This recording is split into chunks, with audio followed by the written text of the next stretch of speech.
If you are to comprehend the full extent of your transgressions, we must go.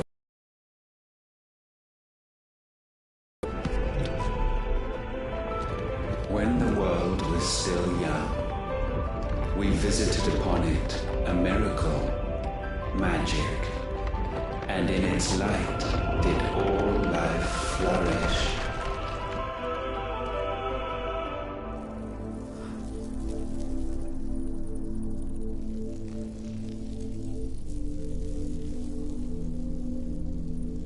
Yet the price for this boon would prove heavy.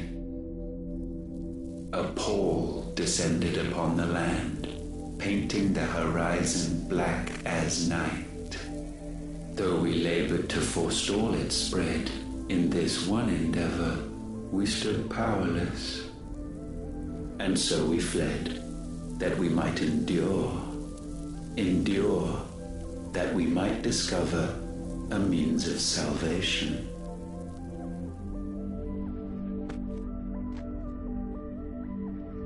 But if it was magic that caused the blight, what of the mother crystals?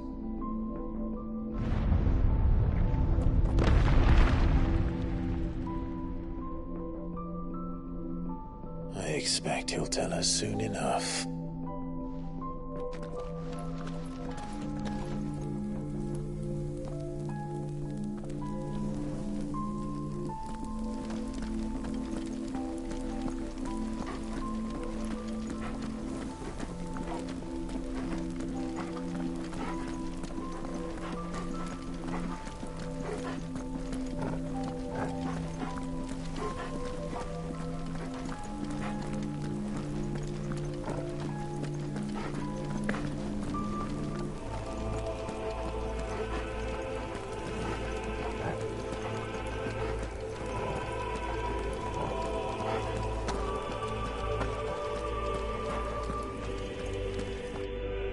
Salvation, alas, was not readily to be had. First, we would require a land unvisited by the stain of corruption. An unprecedented journey lay before us, one beyond the limits of our fleshly bodies, and so we cast them off. Thus, stripped to our very spirit, did we find our new paradise. A land as pure as driven snow, Valisthea. There would the true work begin, for the black crept yet behind us. And soon did we arrive at a solution, the illness having spread to every organ. There was but one escape from this fate, to start afresh. With a new world. The one for which Barnabas labored. A paradise free from the blight where his God awaits. And where, if we only forfeit our wills and abandon everything we hold dear, humanity can join him. So, Ultima would have us follow in the footsteps of the king.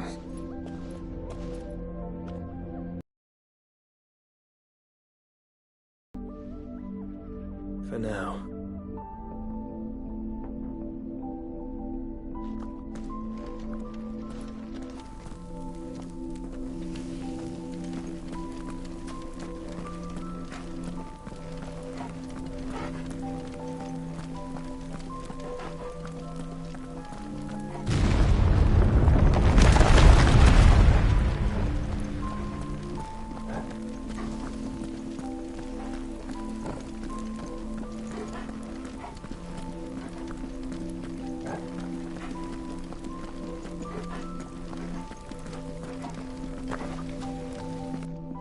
To forge a new world would require not only power, but a constitution strong enough to wield it.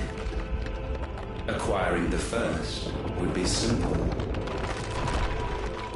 Untouched by the blight, Valisthea was replete with ether, and we had only to place jewels in her crown to claim it. Acquiring the second, however, demanded creativity. And so I cast forth the seeds of humanity. You created us.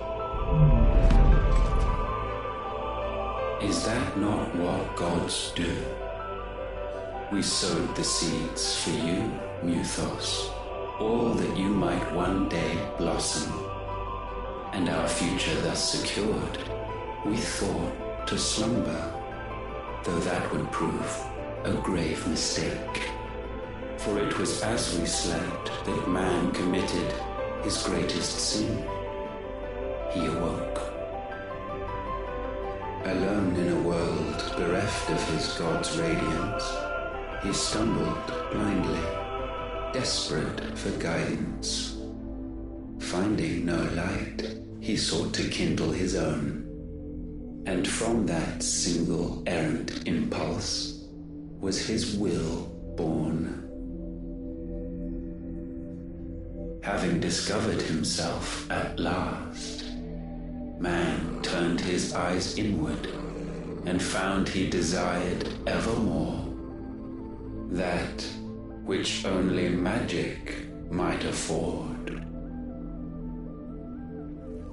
So wars were waged and brothers slain for custody over that dwindling resource, and the land, she wept tears of black.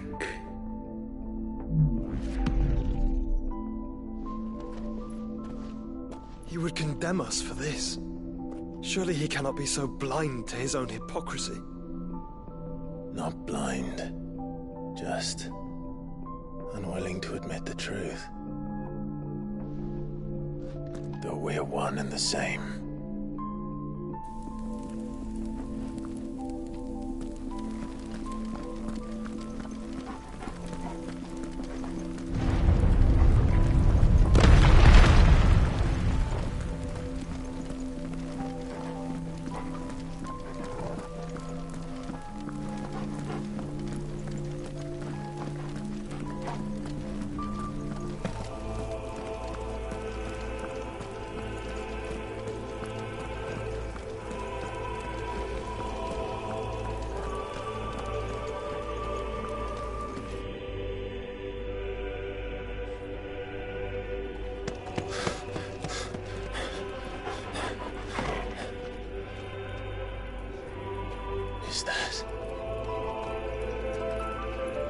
Ifrit, or what's left of him.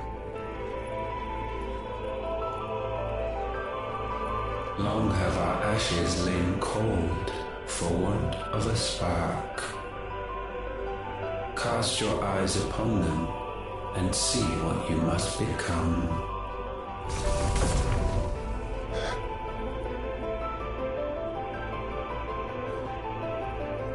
Valisthea cannot endure a second claim upon her being. The avarice of man drives her ever closer to destruction, but she may yet be saved by you. It is what you were born to do, why we nursed you and fed you, as your own mother should have. And now that you are fully grown, our Muthos, it is time at last for you to serve your purpose. To right your wrongs. If our sin is wanting to survive, then you are as marked by it as we are. The fault is yours. Our wills were born because you abandoned us. And now, you would have us forfeit them. All for a place in your new paradise. Do you imagine yourselves worthy of one? Mankind has no place in our world. Is this truly so difficult to comprehend? We only ever require you, Muthos, when the time comes to bid this wretched realm farewell. None shall follow, none shall remain. What do you mean, none? This is our world. Once the land's rebirth is complete, humanity will have served its purpose. Why would we continue to suffer that which has caused us so much vexation? Because the land doesn't belong to you. It belongs to us all!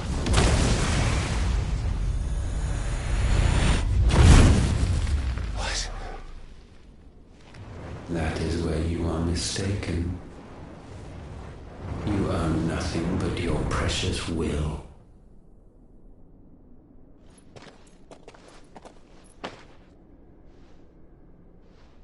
Brother.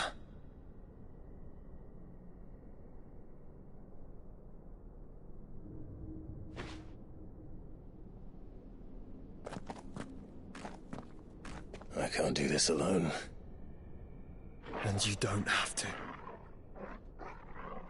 I grow weary of your dissent. Now you must learn that this master will not tolerate disobedience.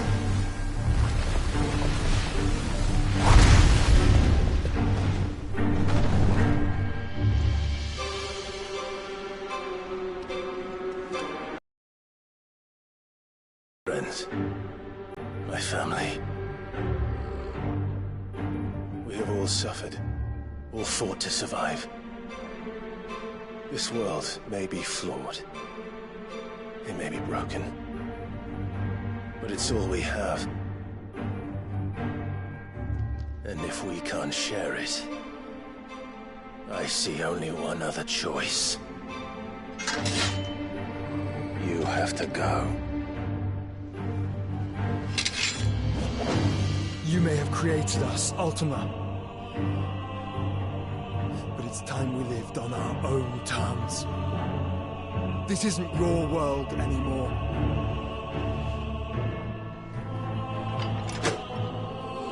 It's ours. Bow down, offenders, hearts be stained. Repent.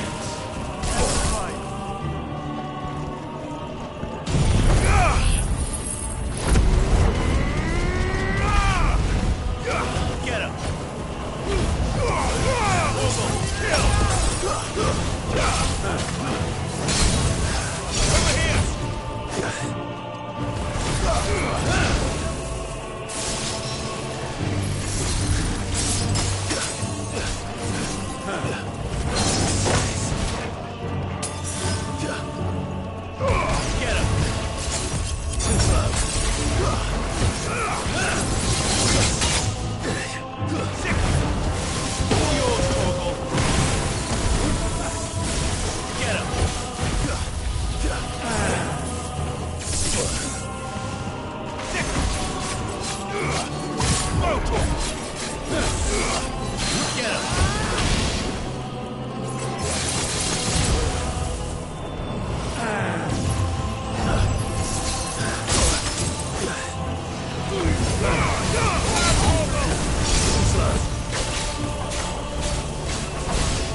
Get him!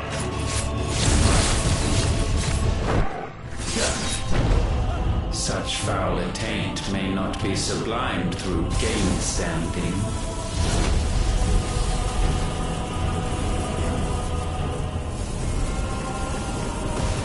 Only with heads hung low is penance paid. Oh, wretched mortals, incapable even of contrition. In fitting season shall we reap our harvest.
Gifted this chance, and still you would raise your hand against the Lord. What now? The darkness bends.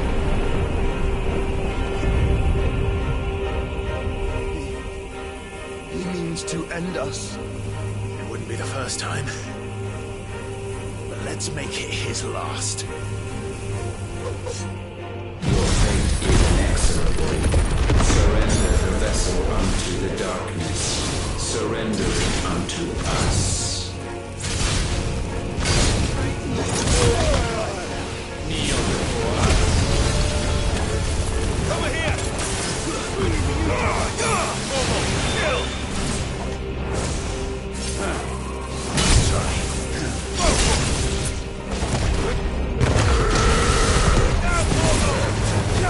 Over here!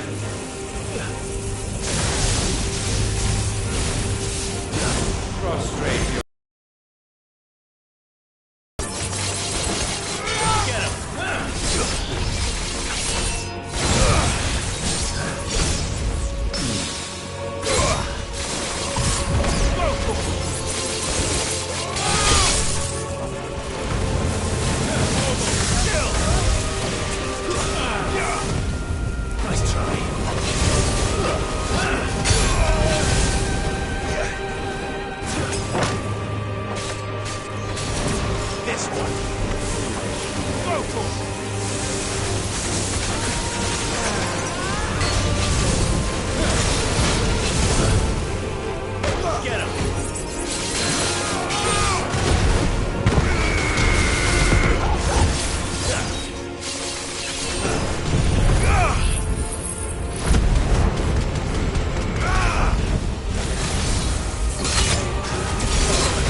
countless generations have we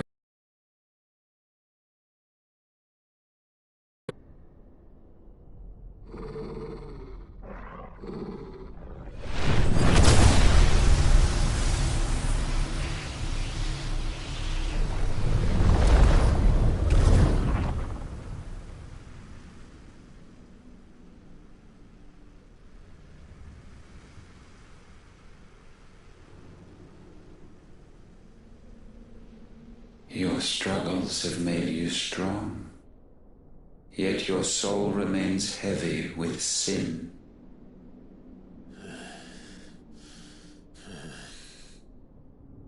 Absolution is nigh. Repent, and all shall be forgiven.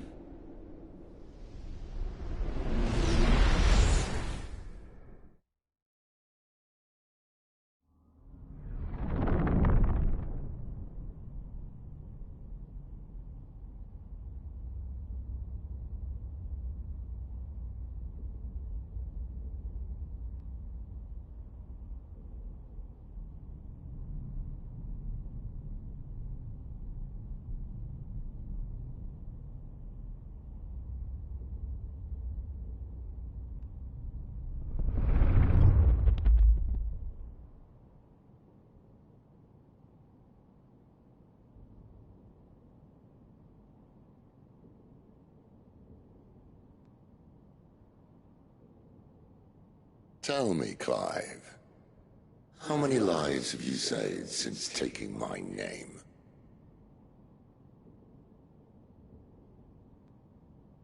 Fewer than we have ruined. Wherever we go, we leave a sea of tears in our wake. These are the wages of your will, son. What good are our choices when all they ever bring, all they will ever bring, is death? There's no atoning, Clive. No matter how hard you try. So why not leave it all behind? Leave it all behind.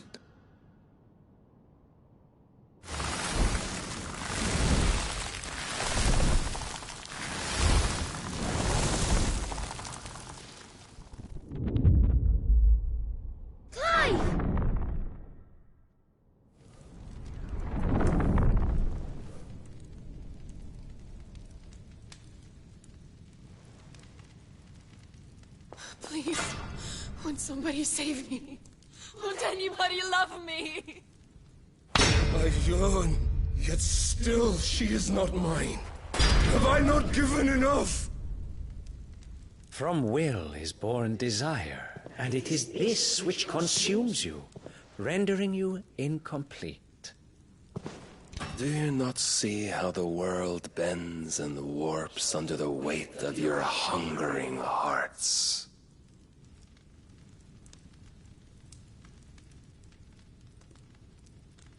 What if it could all just go away?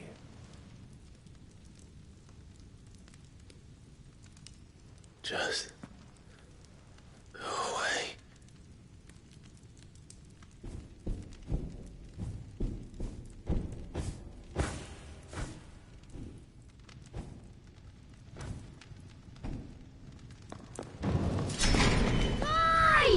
Clive!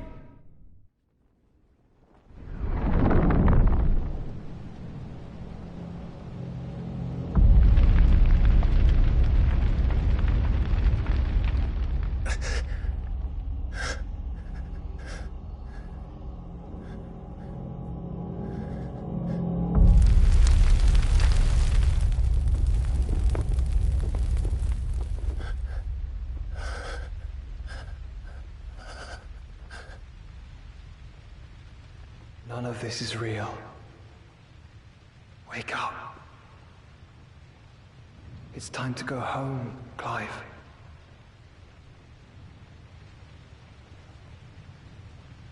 Clive. That's right. You're my brother. brother.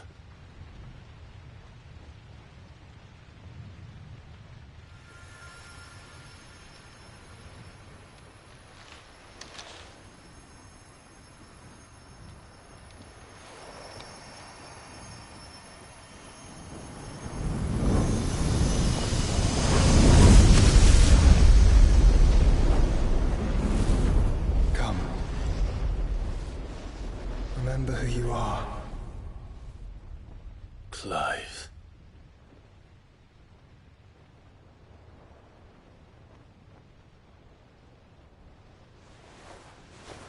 Once more, lest you forget.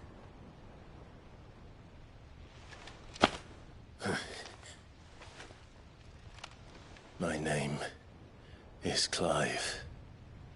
Clive Rosfield. Look. Ultima.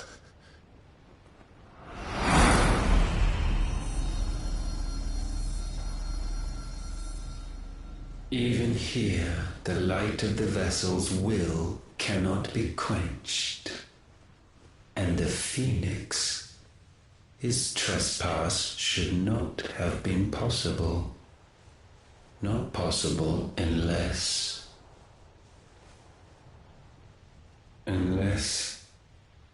he has been with Mythos all along.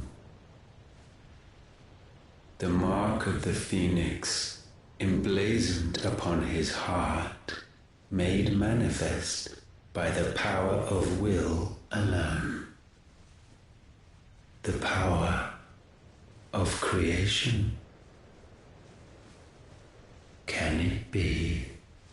Are their wills truly so potent?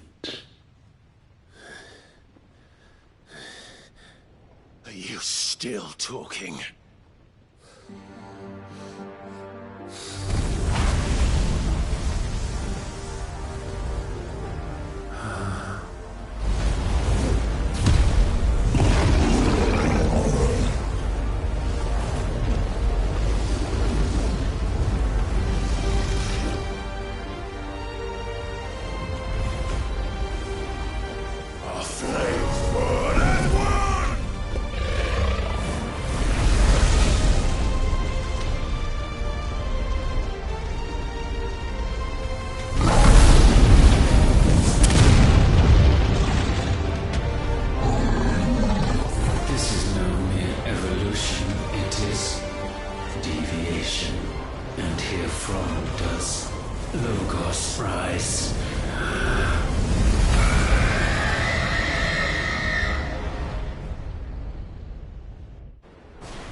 Damn it, Clive. Wake up.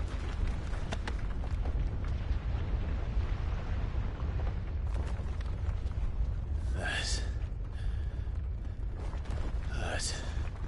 Sorry to wake you, but I think it may be time to leave. This place.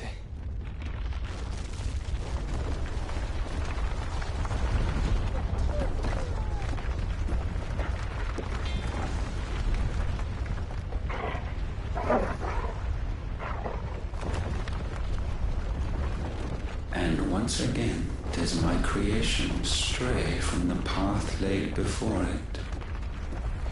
Steeped in conceit, you fancy yourself a god. You embrace Logos. But we will put an end to this hubris. What are you talking about? In the halls of origin does our true power quicken. And there shall you be made complete. Soon, Mythos, soon you will discover how little you know of suffering.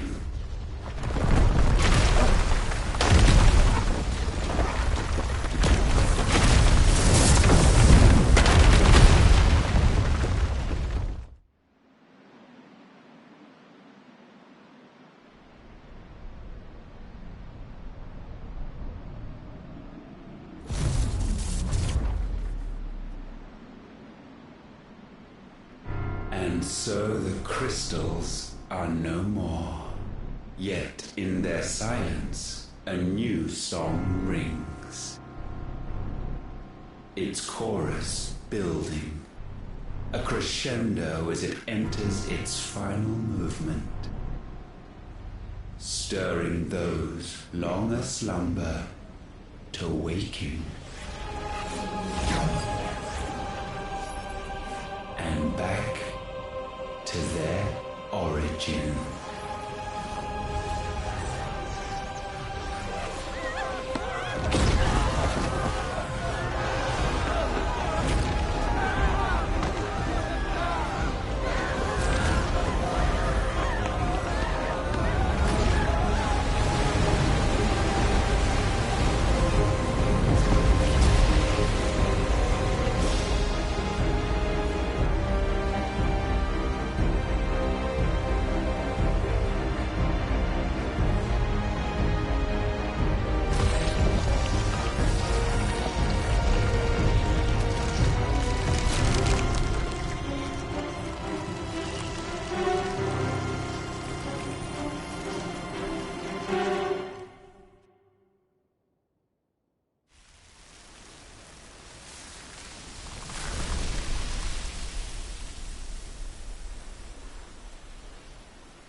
Bloody crystal's cracked.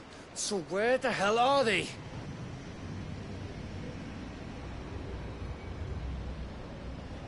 Oh, fuck me.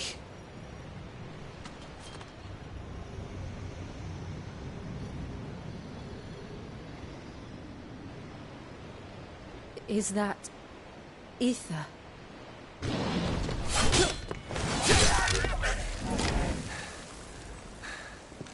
What in good Grieger's name is going on?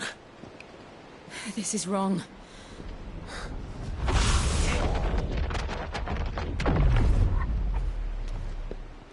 Are we back? Clive! Joshua! Jill!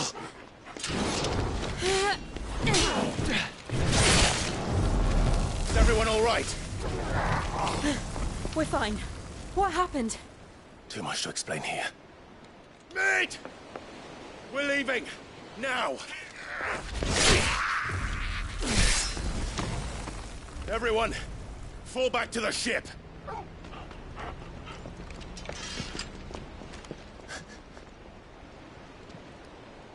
I will be with you anon.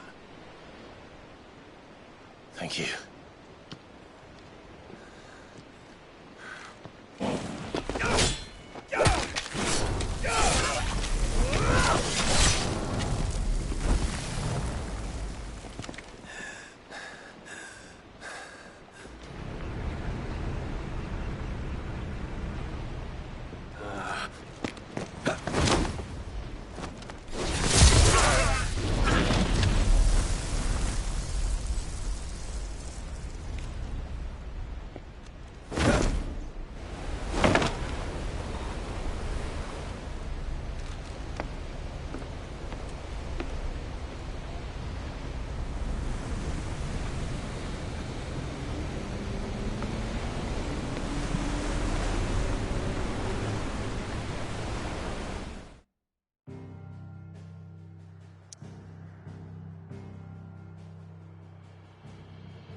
I need to tell everyone what happened to Drake's spine. And I'm going to need Otto's help.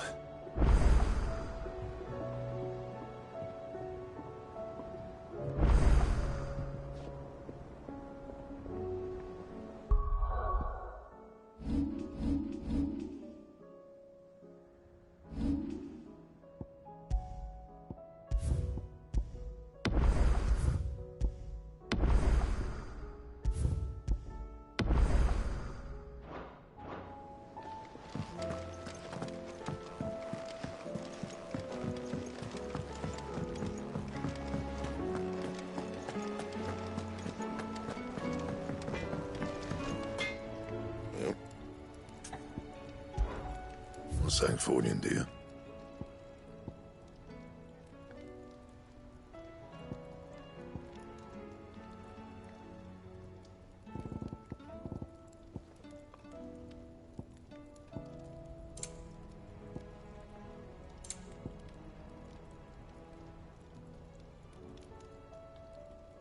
And? First the skies.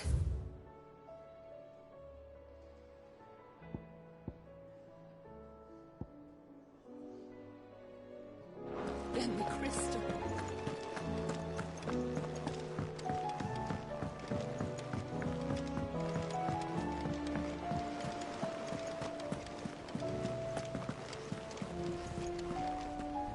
Did you know that it was I who convinced His Imperial Highness to join you in stone here? All right, it may be that he was of a mind to do so already, but it was I who told him where you'd be. There's something about it.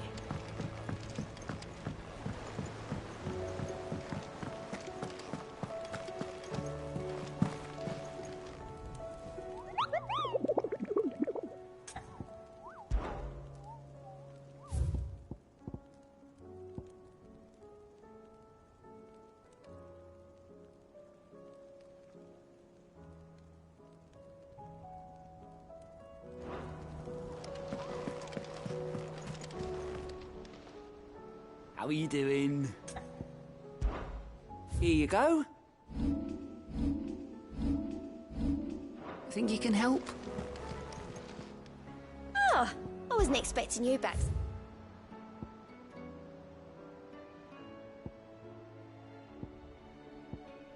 Come again. I may have more for you.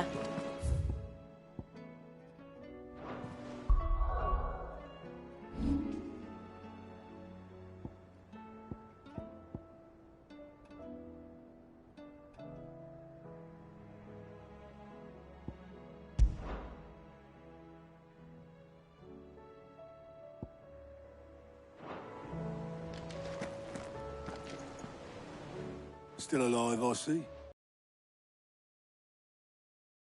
Eikons is your doing. How'd you manage that? It's a long story.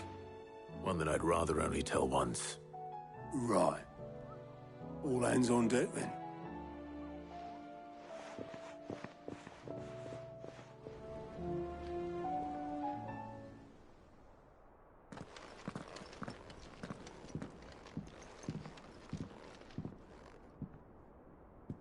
Is this everyone?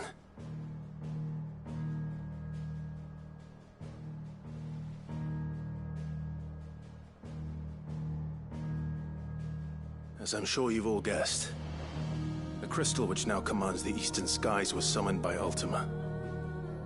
He called it Origin. Though the significance of that name is as yet unclear.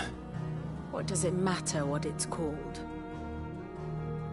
Its emergence tore Twinside asunder, and wiped my homeland from the map.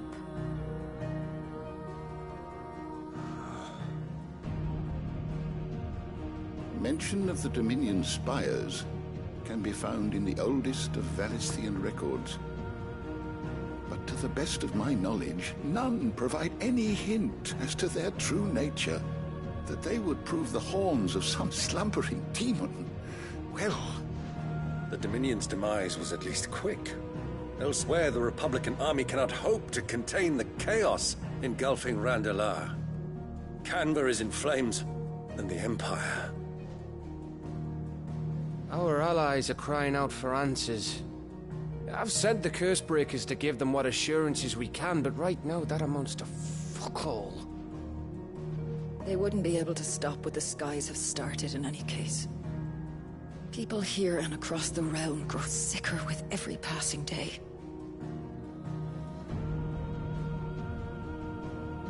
Could it be that this new Mother Crystal is like the others? That it draws upon the land's ether? It certainly looked that way from stone here. If that were true, it would explain the hastening spread of the Blight since the crystal's appearance. Would it not? And as the land's ether slowly rises to the surface, it pools, corrupting all who cannot channel its energies. Archay above, ether floods below, and in the middle, here we languish, hopelessly entrapped.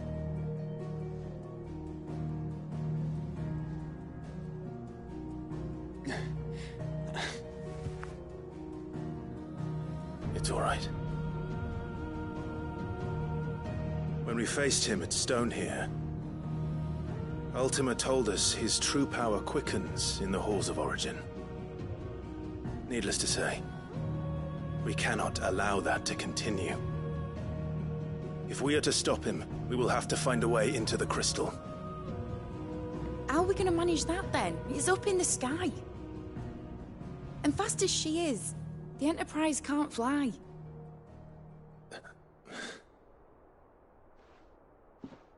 It's a lot to take in, and I reckon we'd all benefit from some time to clear our heads. The answer will come to us. Don't you worry. Ain't that right, Clive? Right. That's right. Well, go on then. Bugger off.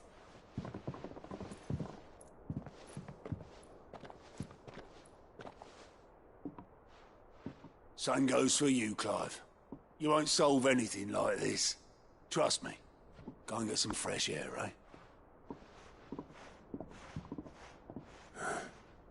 Thank you.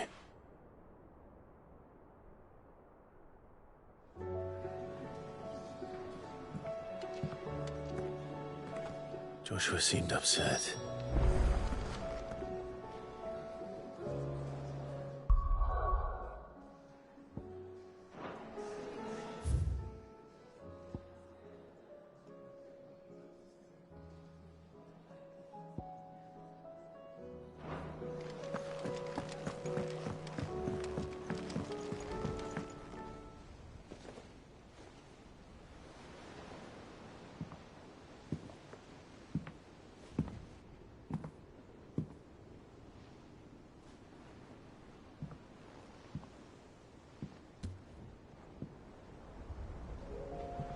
Ultima may have created us, but he doesn't make us who we are.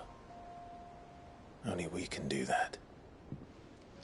And if he would have us fight for our survival, so be it. It's what we've been doing all along. Much like Ultima himself, it would seem. His new world being naught but a means to survive. And so, we must contend to decide which of us shall inherit the land. Should Ultima prevail, it will mean death for us all. Of that, we can be certain. But even should he fail, what world awaits us? A withered, godless place, where our newfound freedom will most like prove a chain in itself. Well, that may be, but a chain can always be broken. As long as one has the will to break it, it won't be easy. It may take generations, centuries of suffering. And that is if everyone plays their part. But it will happen. And when it does, it will be on our terms. That is the world that awaits us. Indeed. And what better world could one wish for?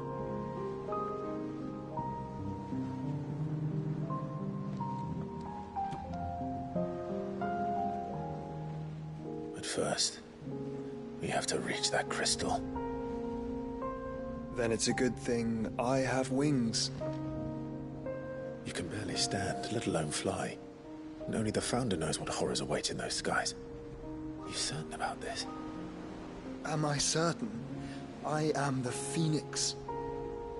I will do what I must. This is our fight. Remember?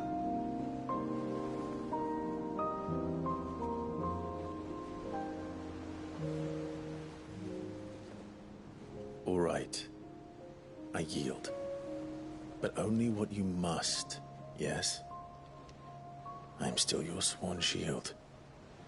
That you are. And what of my wings? Lest you forget, you go to stand against a god. I would not have you succumb to fatigue before the fight begins.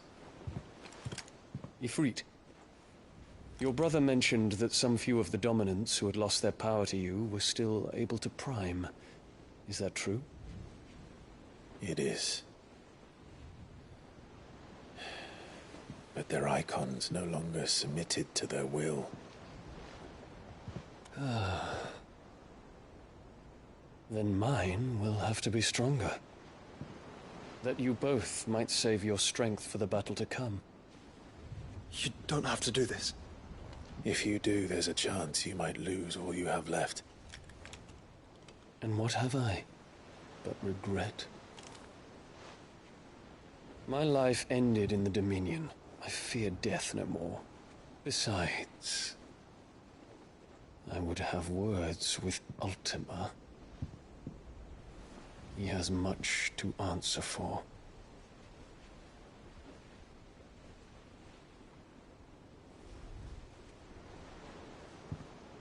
We are in your debt, Dion.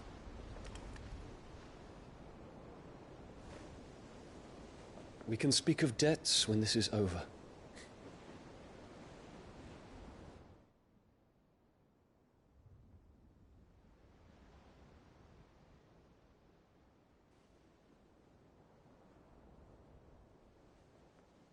He speaks like a man who knows he's not coming back. And has come to terms with that. That doesn't mean that we have to. Does it, Clive? Time to talk to Jill. I only hope she understands.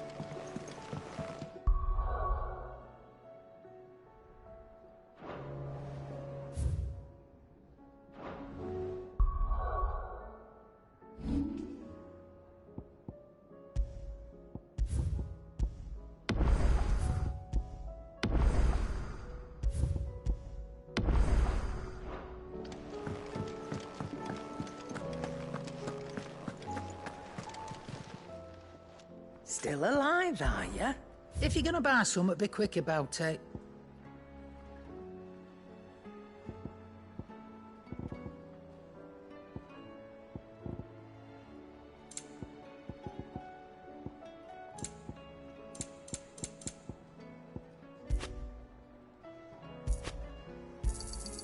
You're rubbing me blind, you know. You'll not find a better price than that. You're rubbing me blind, you know. Come again. Or don't. I'm not much bothered either way.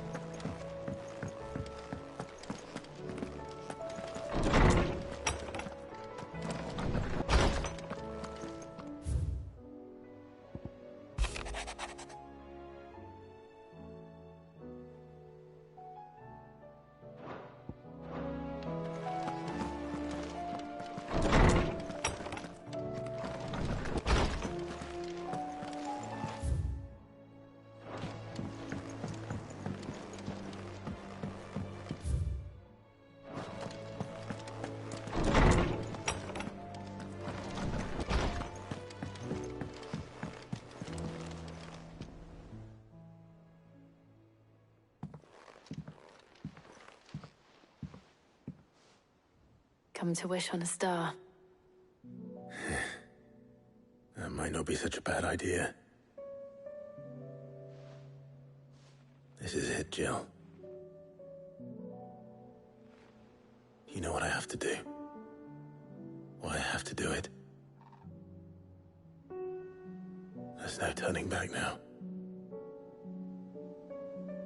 This is where our journey was leading us. Where it will end, for better or worse. I could pray to Metia for you. But you'll be all right, won't you, Clive? You always are. I did promise we'd watch the moon together. I'll be waiting.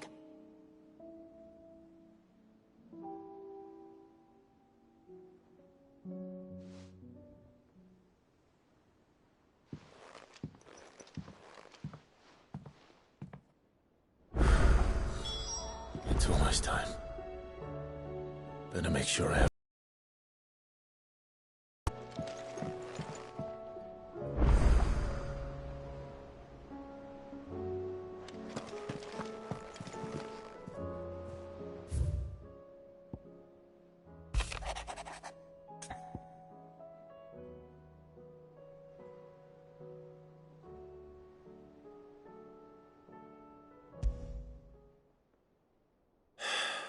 What is it this time, Torgal?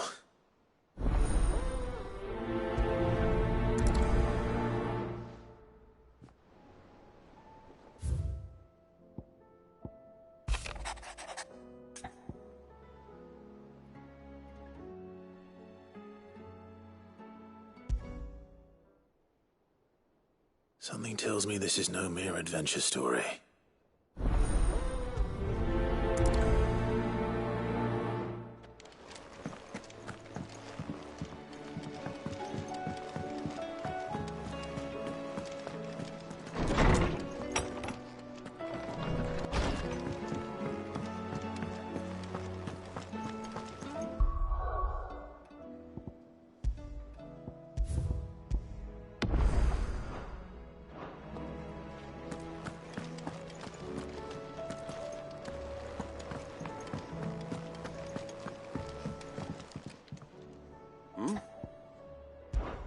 Clive, my boy!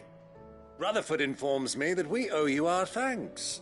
Hadn't intended for you to get involved, but such are the times we live in, huh? I would have done the same for anyone else. You're far too modest, Clive. You'd make a terrible nobleman. But tell me, is the realm truly in as dire a state as Rutherford suggests? From what little I saw, you were right to be worried. I suppose I should have expected the worst. But I was rather hoping the great and good of the realm might have things a little more under control. Alas, it seems that firm leadership is in short supply these days, and without it, the people are bound to lose their way. We must move quickly. But where do we start? True, the challenges that face us are many.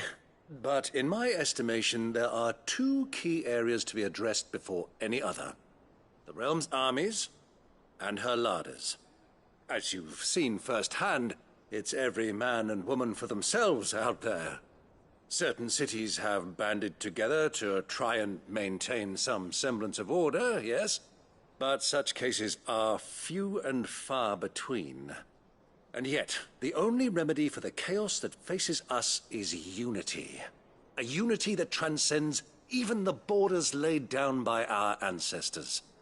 In short, if Storm does not stand together, she will fall apart.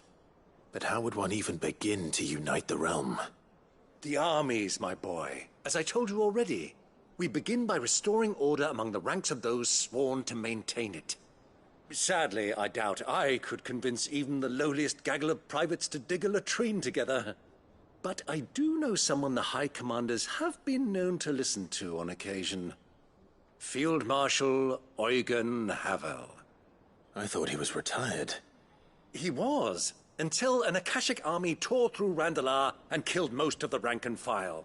There is no man alive more capable. Literally. And as luck would have it, I've already spoken with him on the matter. Of course you have. And he's agreed to help.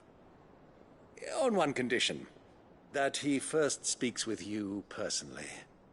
Havel has always been a man of frustratingly rigid principle, and he has certain qualms about clasping arms with, well, with an outlaw. I extolled your many virtues as best I could, of course, but the old goat was adamant that he be allowed to appraise you in person. You don't mind, do you, my boy? Of course not.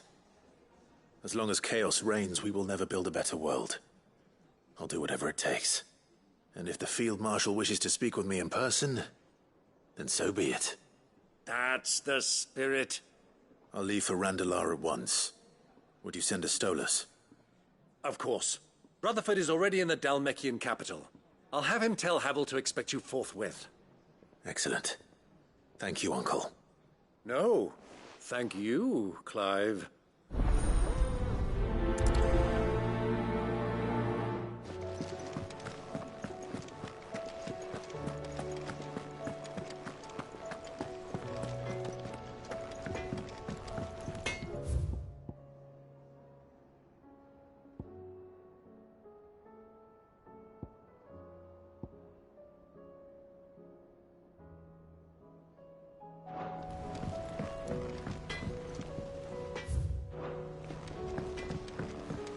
Say what you will, Lady Karen seemed...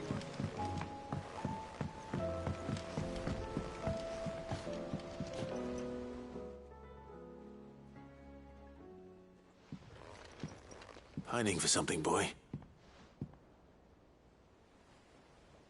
What is it? What do you see out there?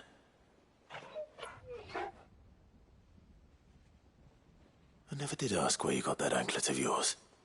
From Sid, that's why. On the day he brought him home. That long ago? And you're only thinking to ask this now? Sid saw that the pup had a habit of gnawing on his leg, since you ask. Clap that there iron on him to keep him from doing it. What was wrong, boy? I'll take like as not. Must have been hard on the poor whelp losing his loving masters at such a young age. Doubly hard in being a frost wolf, torn away from his Eikons and all. Sid would always tell him, you want that iron gone, you find what it is you're looking for. I reckon what he was looking for was you. I'm sorry, Torgal. Sorry for making you wait so long. Let's get that thing off you.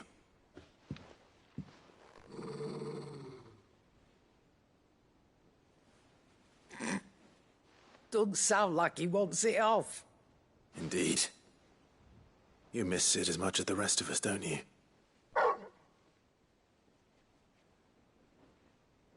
You want me to go with you somewhere?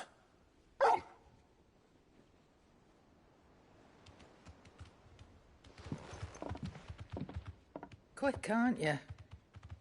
Glad you've been paying attention. Not nearly as much as you have, Lady Karen. Aye, good thing and all. It's not like Gav would have kept him in nuts and rubbed his belly these past 10 summers. Your kindness is appreciated. You've been a good friend to him. Only because he doesn't talk back like the rest of you. Go on now.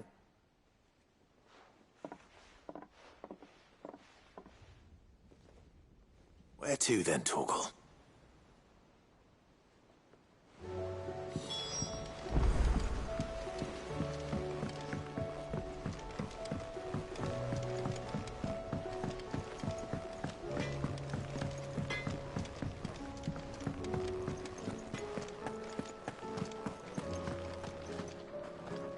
All right, Torgal. Where are you taking me?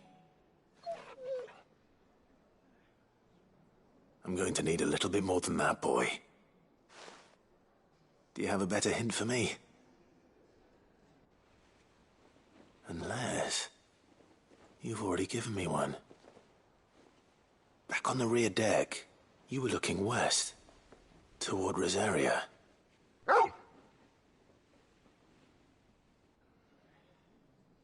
Why don't we try the rookery?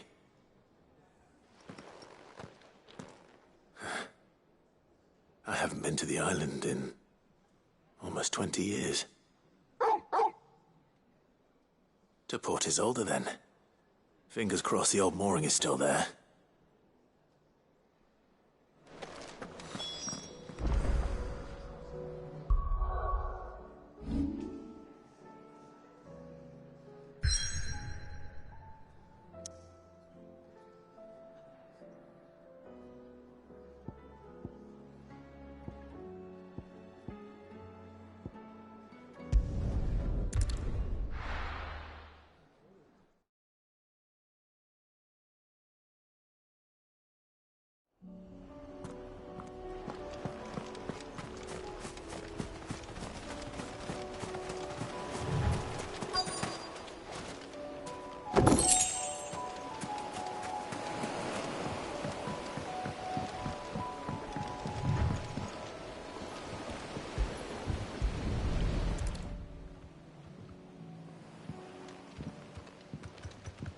It's still here.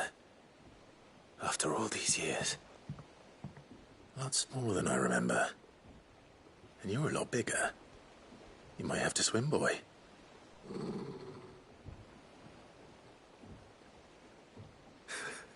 I wasn't being serious.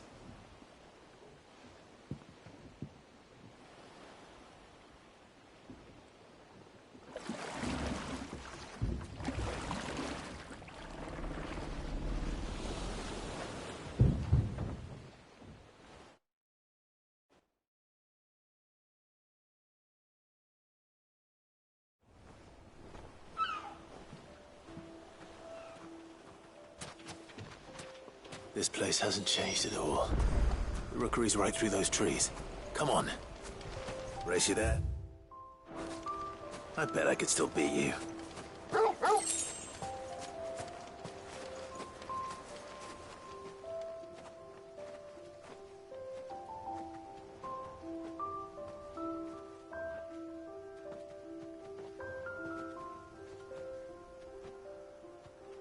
Here we are.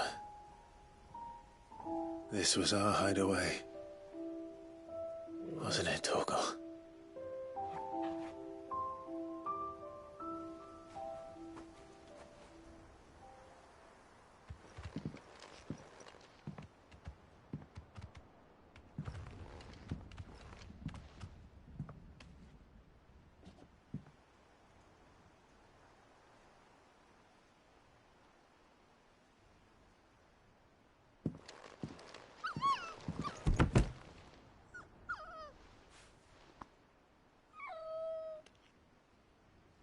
Coming here helped me to forget who I was. Or wasn't. Prince, Shield. Son his mother could love. Had I been any one of those things? Perhaps.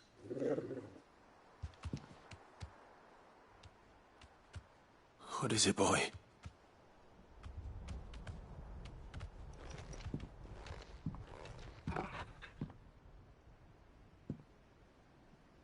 This is all from the castle. And Phoenix Gate. Did you bring these here?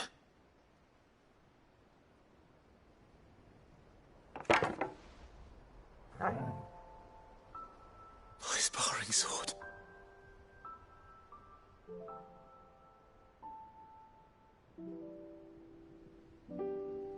Well, well. You never stopped looking for me, did you, boy?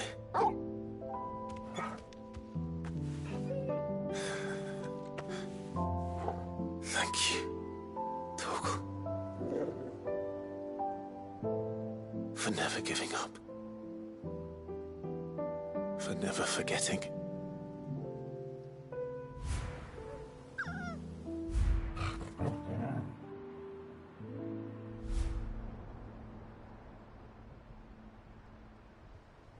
Let's take this with us, shall we? So I don't forget either.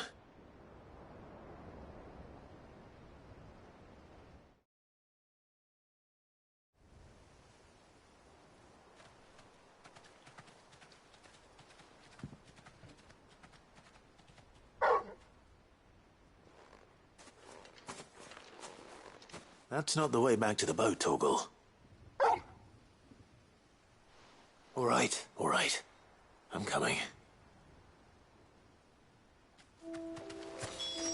I think I know where we're going.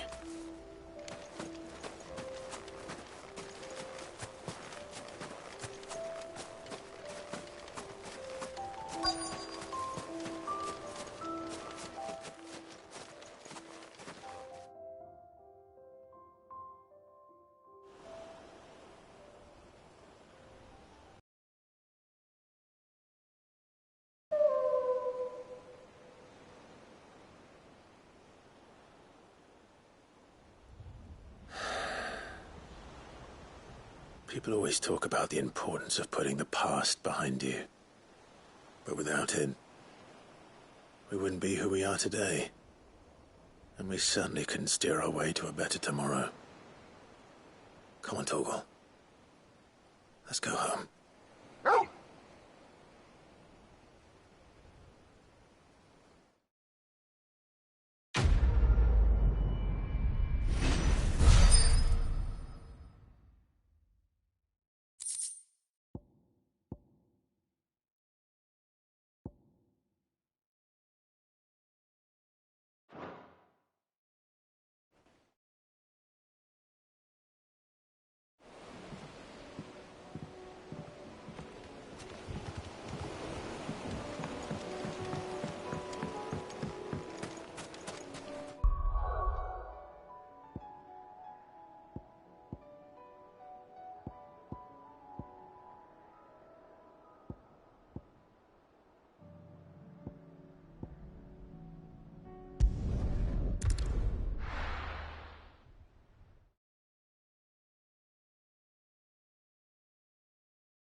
A fortress?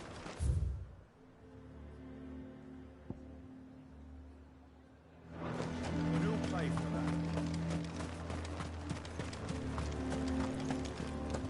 that? I would speak with this Duke. I saw the captain just now. He's wearing his uniform. Your town needs you.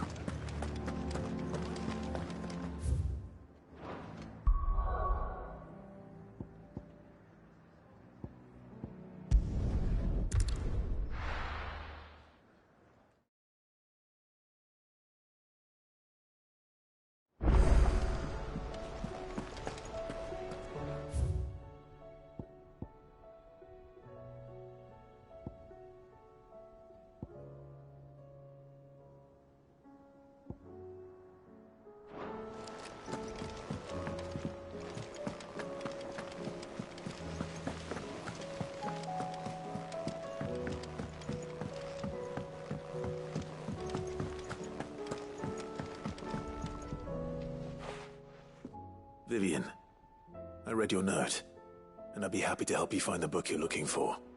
Thank you, Clive. But tracking it down will not be easy. Are you sure? Please. You have always granted me your wisdom and insight whenever I asked. It's only right that I return the favor. Or at least attempt to. You are too kind. Alas, what I ask of you is rather more trying than delivering the odd lecture. I spoke with Harpocrates to see if he had any inkling as to where another copy might be found, but perhaps it is best that you hear the details from him. If you say so. Forgive me, Clive, for asking this of you. But this book, it set me on the path to becoming who I am today. Its importance cannot be overstated.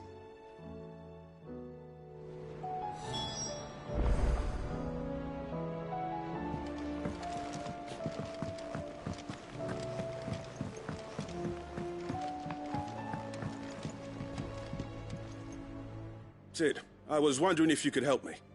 It depends what with. A bearer, but recently freed from his bonds, is keen to join the Curse Breakers. As you know, the work we do is not easy, which is why we test every volunteer's suitability. I was hoping you could oversee this one's evaluation. I don't mind, but why this one? Because he wants to be a scout. Our ranks are filled with men and women capable of breaking chains and putting slavers to the sword. But scouting, we're few with the nose for that, which is why we still rely so heavily on Gav. And since he accompanies you on so many of your missions, I thought you might be better placed to recognize the traits in him that we should look for in those who'd fill his boots. Sounds reasonable.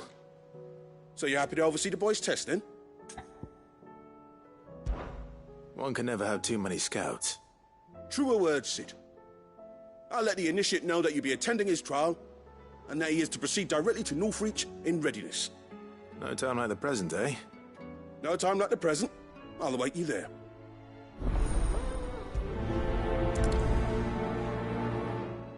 Northreach. I don't suppose they could have chosen somewhere closer.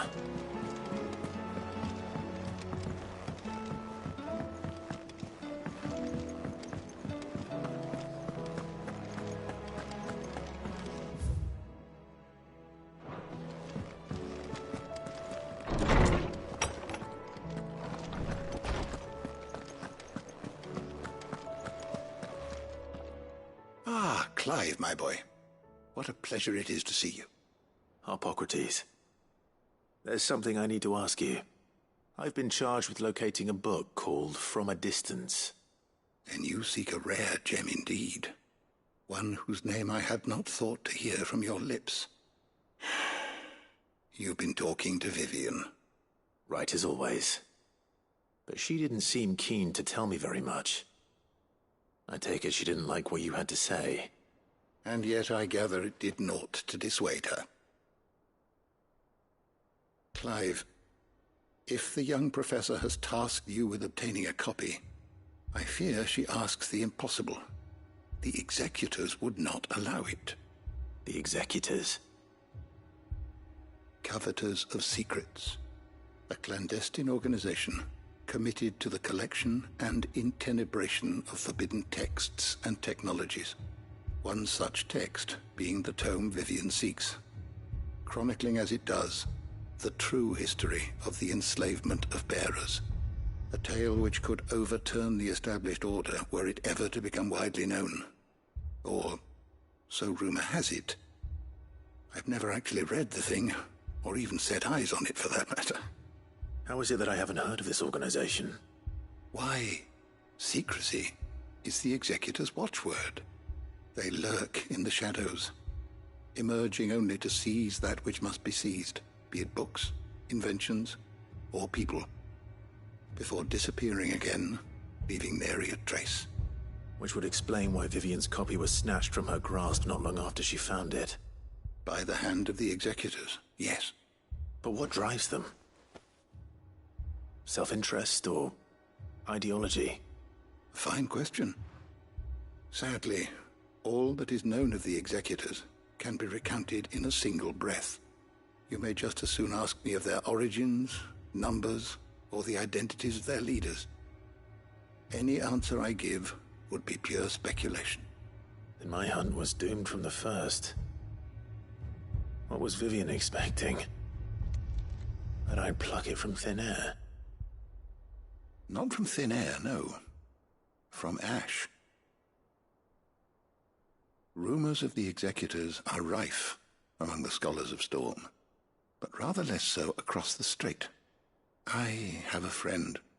Well, I had a friend in the village of Garnick, a collector of rare tomes, upon which subject we would oft correspond. Alas, I have heard naught from him since the skies fell dark. And no doubt he too has turned. But though he did not mention it by name, it is possible that a surviving copy of From a Distance yet rests upon one of his many shelves, quietly awaiting discovery. If you were, by some chance, able to save even a single book from the poor man's library, I know his soul would rest easier. Very well. When I next find myself in Waloed, I'll be sure to pay Garnick a visit.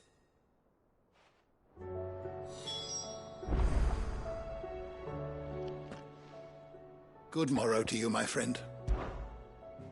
I don't believe you've read this particular chapter before.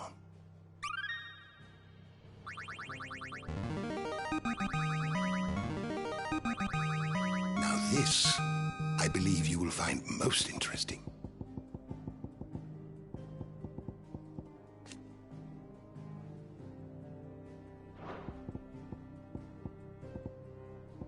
If you have a question for me, I should be happy to answer it.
The entire village looks abandoned. Now, which house would a bookworm live in?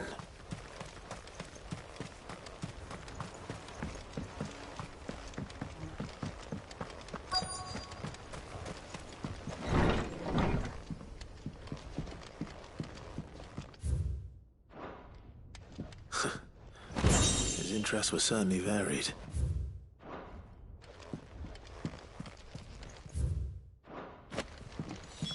This is it. But if what it says is true, I need to get this back to the hideaway.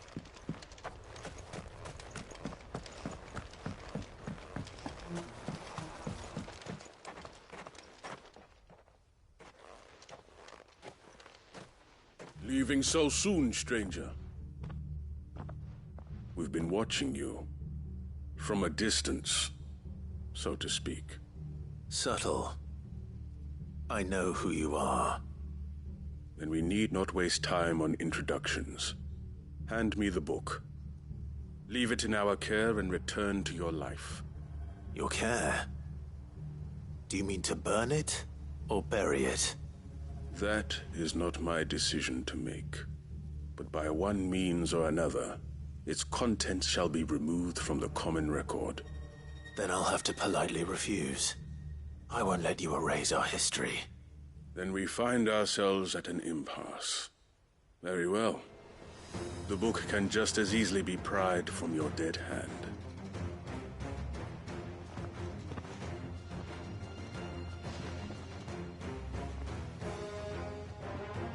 Let's see, shall we?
Impressive.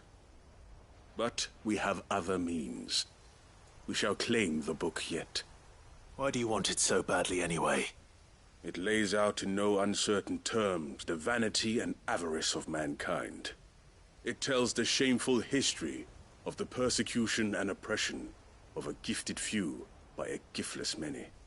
Would you say that this interpretation was correct? I don't know. You don't know. Your sword may be sharp, but your wits are dull. So let me answer for you. There is no correct interpretation of history.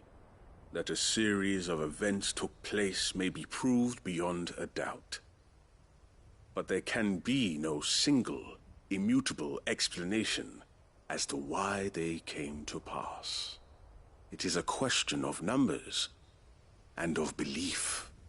If enough people believe that a set of events occurred for a reason, that belief becomes the truth. So you're trying to control the truth? We are trying to protect people from themselves, from knowledge that would bring them naught but pain. That is all. You may keep the book, for now. The world is small. We shall meet again. Until then.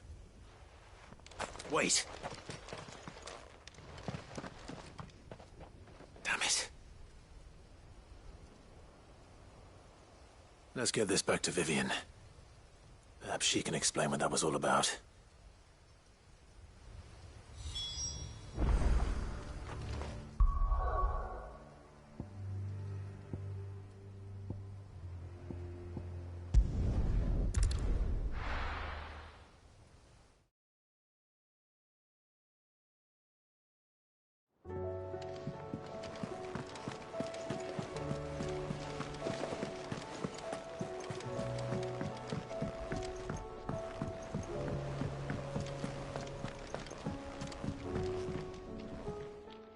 Vivian.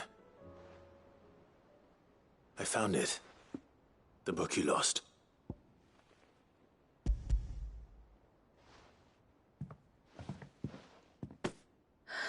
You found it.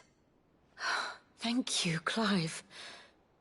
Even though I asked this of you, I was not entirely sure it would be possible. I feared the executors had seized every copy. I met with one of these executors, and I convinced him to let me keep it. He told me something. That the truth is just a matter of collective belief. And that if enough people believe a lie, that lie becomes the truth. It does. But it also means that the truth is not immutable. That it can be changed. Provided that those who wish to change it can convince enough people that their perspective is the correct one. As the sad history of the bearers proves. You said that the book inspired you to become a scholar. It did. Or its author, rather. She was a heretic, you see. A firebrand and a dissenter. A gallows stood ready for her in every corner of the realm. And by shunning society, or perhaps being shunned by it, she stumbled upon a truth so potent that an entire realm trembled at the prospect of its utterance. I, too, have always felt somehow set apart from the world of men. A stranger to my own species. She taught me that my solitude was not a curse, but a gift. And that, though my journey to the truth might be a lonely one, what I found at my destination would be more than worth the cost. Do you still feel that way? That you're not one of us? Honestly, I'm not entirely sure anymore. Since coming to the hideaway, I find my thinking somewhat clouded. Perhaps the result of studying mankind from a rather closer perspective than I had intended. But the more I study, the more I find value in this perspective. In looking not from the outside, but from within. So if you'll permit me, I'd like to continue my work here. Remember, Clive, when enough people believe, belief begets truth. Give the men and women of this benighted world the gift of truth. Make them believe in you, as I do. I'll try, Vivian. I'll try.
Come on.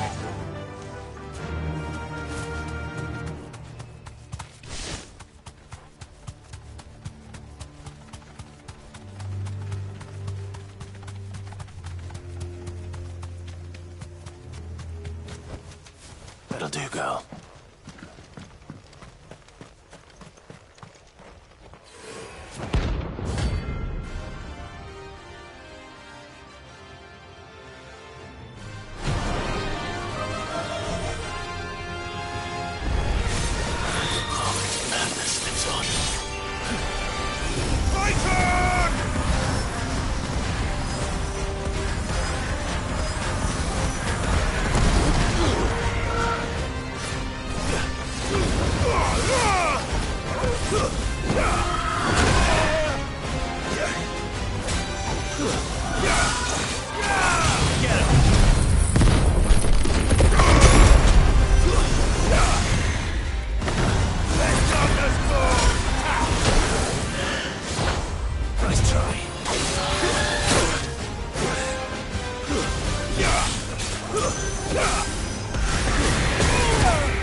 is something about it.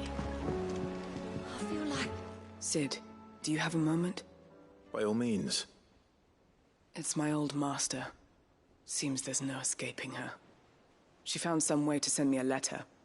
And something else. Records from a Waluda prison.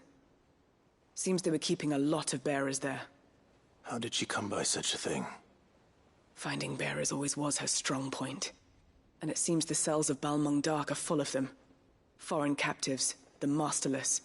Bearers no one would miss. And even better for her, bearers with no one to look after them. When ether started lapping at the walls, the jailers fled. Leaving the bearers to be liberated by whoever happened to come along next. Sid, I'd like to believe that I've earned your trust by now. And while I'm well aware that you've forbidden Cursebreakers from traveling to Waloed, I can't let those bearers die in their cells. I'd rather risk shipwreck on the Shadow Coast than leave them to starve.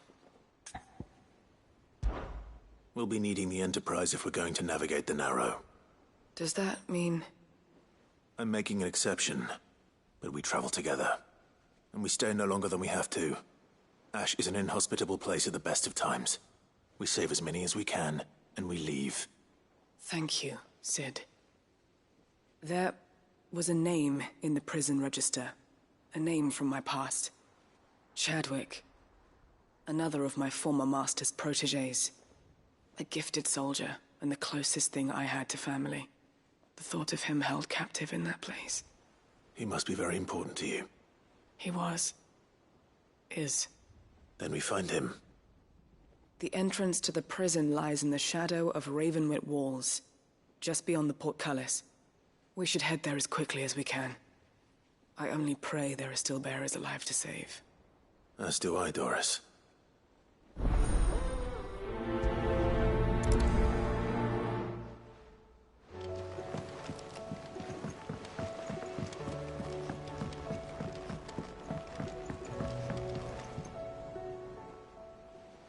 Ah, Clive.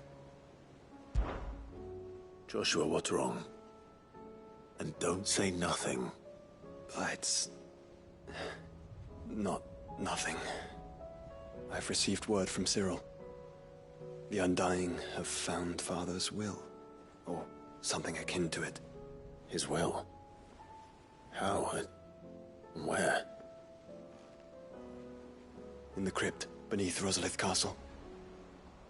After Kupka was kind enough to drive out the Imperials, the Undying took the opportunity to recover what relics of the Duchy yet remained. And in the process of doing so, they found a letter from Father. I'm surprised anything survived down there. Cyril asked that I join him in Tabor at my convenience.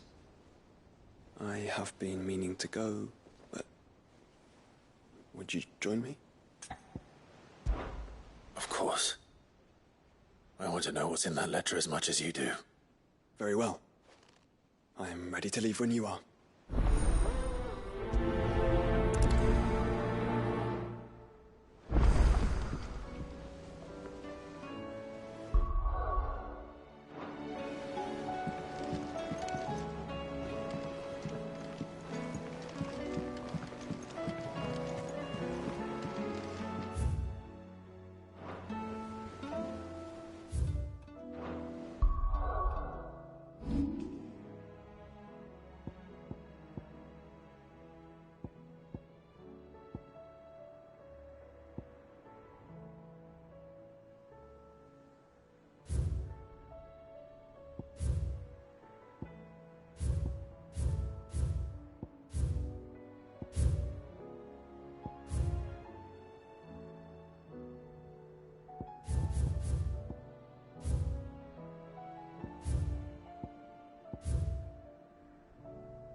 Doris is waiting for me near Balmung Dark. The longer she's out in the open, the more likely she is to be found by Akashic. I need to hurry.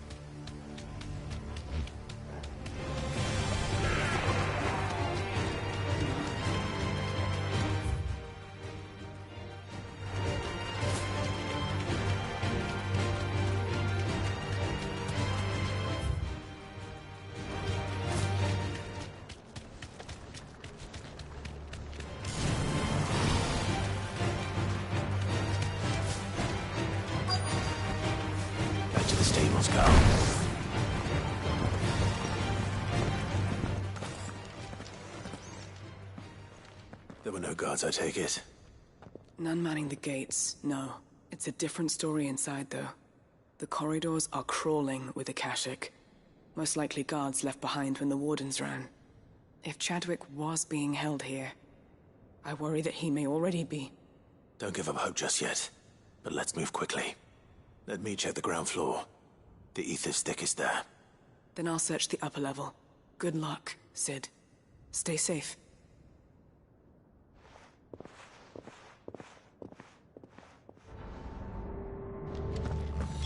Just how bad are the floods inside the walls?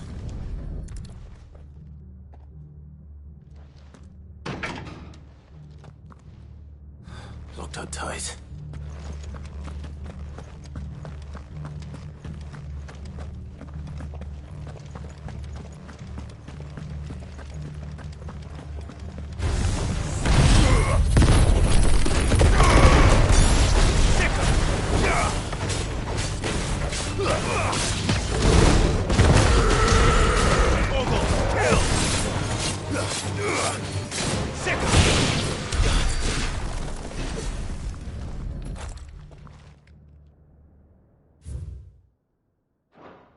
So this place was no ordinary prison.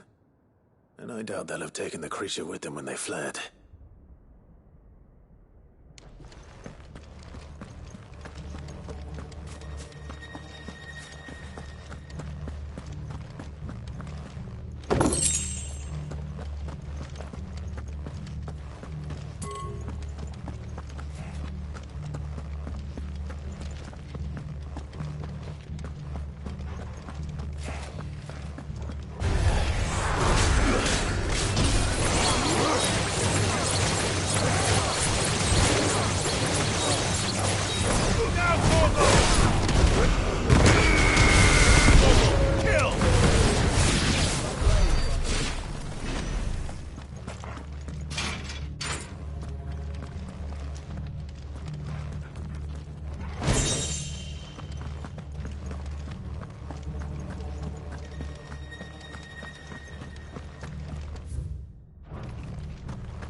No sign of any bearers yet. I hope you have better luck downstairs. Have care.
Minimal loss of Waluda lives.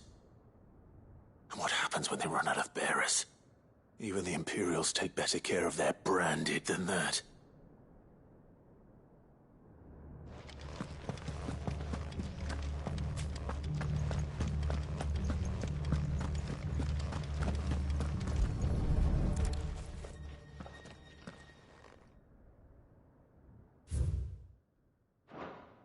They were feeding bearers to it.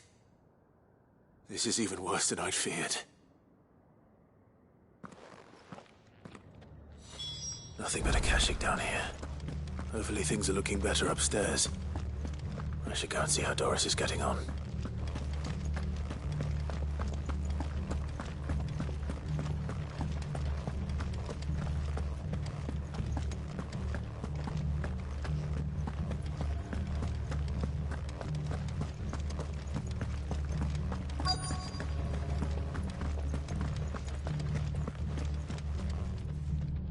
No lock downstairs.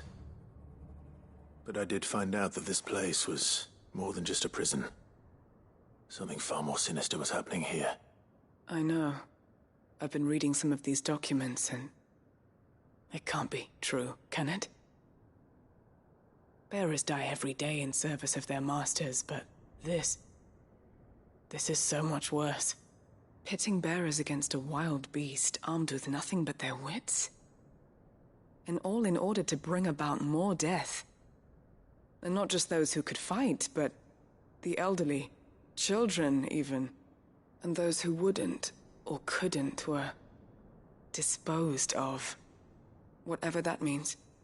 I'm afraid it means they were fed to the monstrosity they kept here. Then we're too late. And I was a fool to bring you here. Don't say that. Did you find anything else? A key. But it doesn't fit any of the locks on this floor. Perhaps it will fit one of the doors downstairs. There's a corridor I haven't searched yet. Finish up here, then come and find me when you're ready. All right. I'll be there in a moment.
See what we can find down here.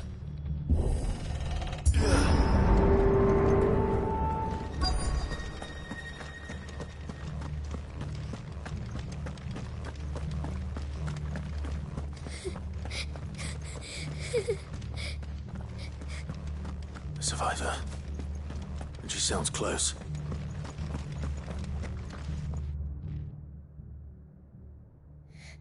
Who are you? There's no need to be afraid. Are you alone? Are there any other survivors? Some of the guards. They're still here. But something's wrong with them. Everyone else was eaten by the monster. Of course there were. Thank the Founder. It was worth our coming. But I'd rather we didn't linger. Are you ready? Ready when you are. You poor thing. He must have been terrified. Did Jadwick send you? What? He fought the monster. Distracted it so I could run away. He must have sent you. He promised to free the others too. Where is he? He opened your cell, didn't he? You wouldn't be here otherwise. Chadwick.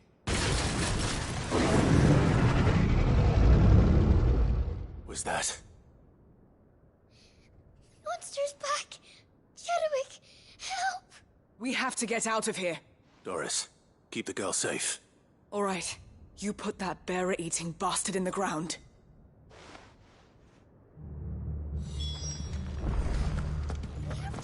It's out there waiting for me. I can't let it live. Not if it's got a taste for bearers.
Finally.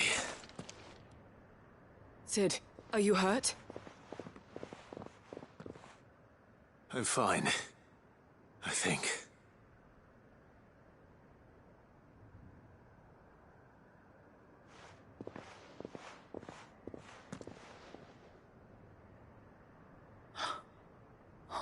No. What is it? A diary. I gave it to Chadwick before we went our separate ways.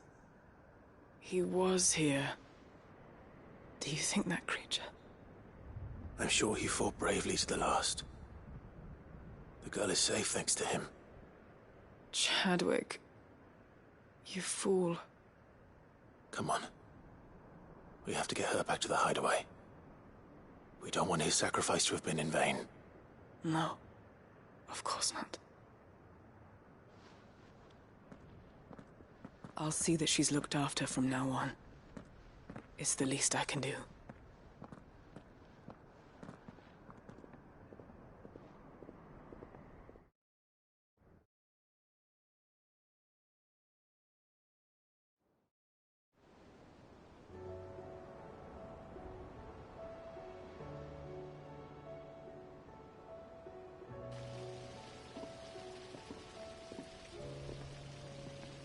From what I hear, you've barely left the girl's side in days.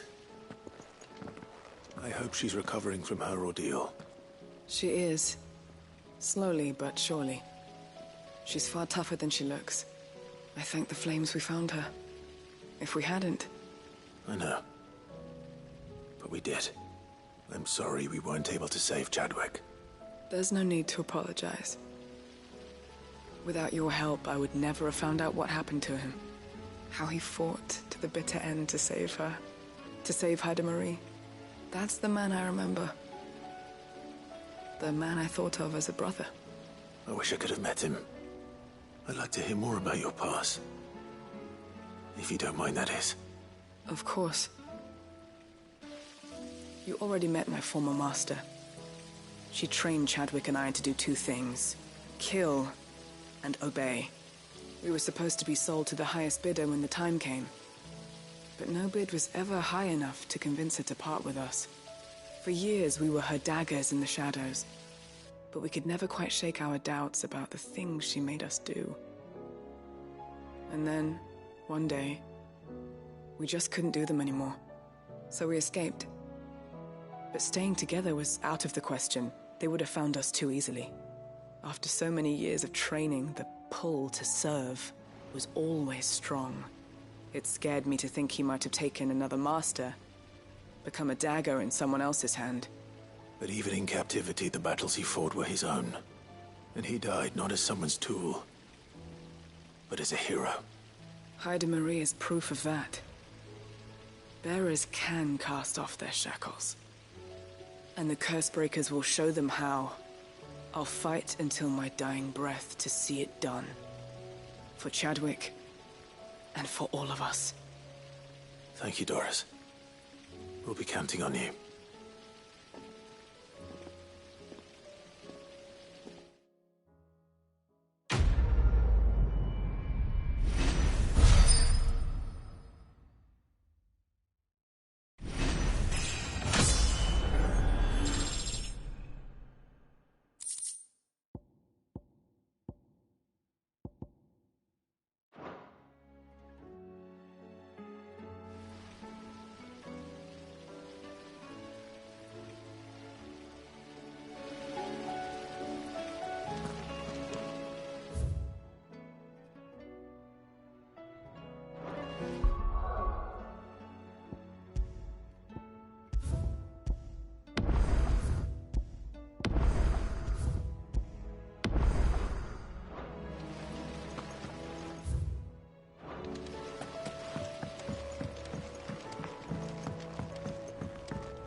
What do you think happened to Miss Midadol?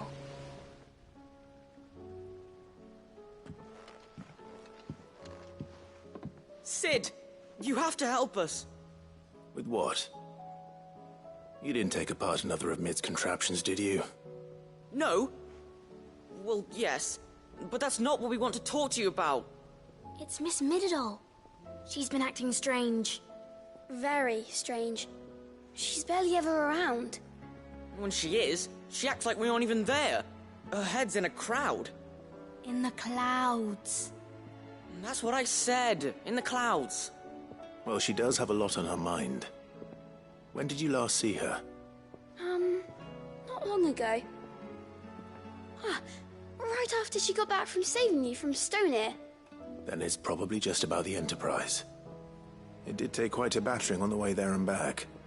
You didn't break it, did you, Sid? You really should be more careful around Miss Mididol's inventions. Don't listen to her. Even if you did break the Enterprise, you could put it back together, couldn't you? But who's gonna put Miss Mididol back together? She seems really sad. Why don't I go and see if I can cheer her up? You do that? For us? She's in her dungeon. Don't scare him. It's not a real dungeon. Thanks for the warning.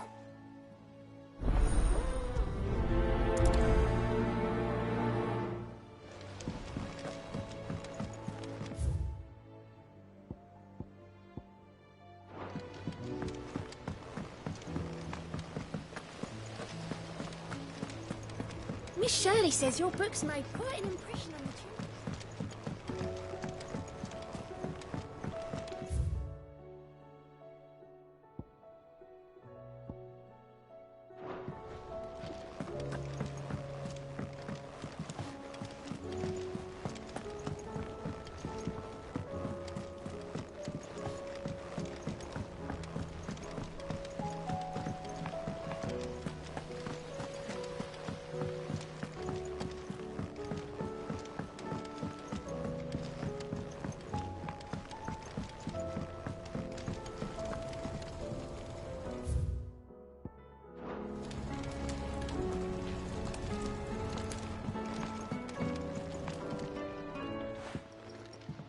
Mid, if you have a... That's it! I knew it! The answer was right here under my arse all along! If this doesn't steer to the skies, nothing will! To the skies? You aren't trying to give the Enterprise wings, are you? What else would I be doing? The children seem to think you're avoiding them. They're worried about you. Is this really so important that you need to shut yourself away from everyone? The Enterprise is already the fastest ship in the realm, and that's with the sea beneath her. But what if she weren't bound to the waves? What if she weren't bound to anything at all? It's not fair. The gods get the skies all to themselves, so I'm gonna do something about it. The Fallen had their chance, but they relied too much on magic. And see where that got them? But not me. I've discovered how to do it without. Well, almost. First I need to make a prototype. And is that a one-woman job? Are you volunteering? I'll have you know the Enterprise is my baby. But if her godfather's offering to lend a hand, I'd be happy to take it. First, I'll need oil, and not just some old drippings from Miss Molly's spits in the Tub and Crown. Refined stuff, like they make in Ordil.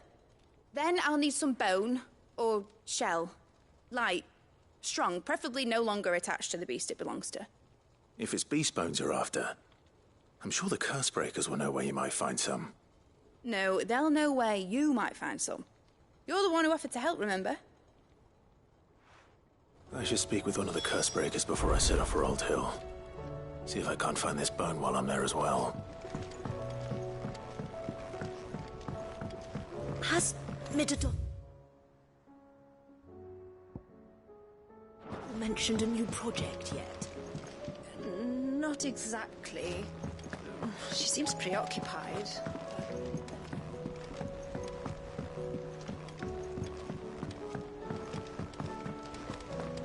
I will not let them be forgotten. Sid, may I have a moment? Of course. It is an honor to finally speak with you. My name is Herman. I've been with the Cursebreakers for some time now, and I wish to be deployed to Ash. Any assignment will do. No. The lands across the Narrow are too dangerous. I will not send good men and women to risk their lives needlessly. Why would you want to go back? I need to retrieve something. Something important. I was raised in an orphanage. The Badbach Conservatory. Or rather, I was held captive there. It was not a place of nurture. It existed solely to turn bearer children into mindless weapons.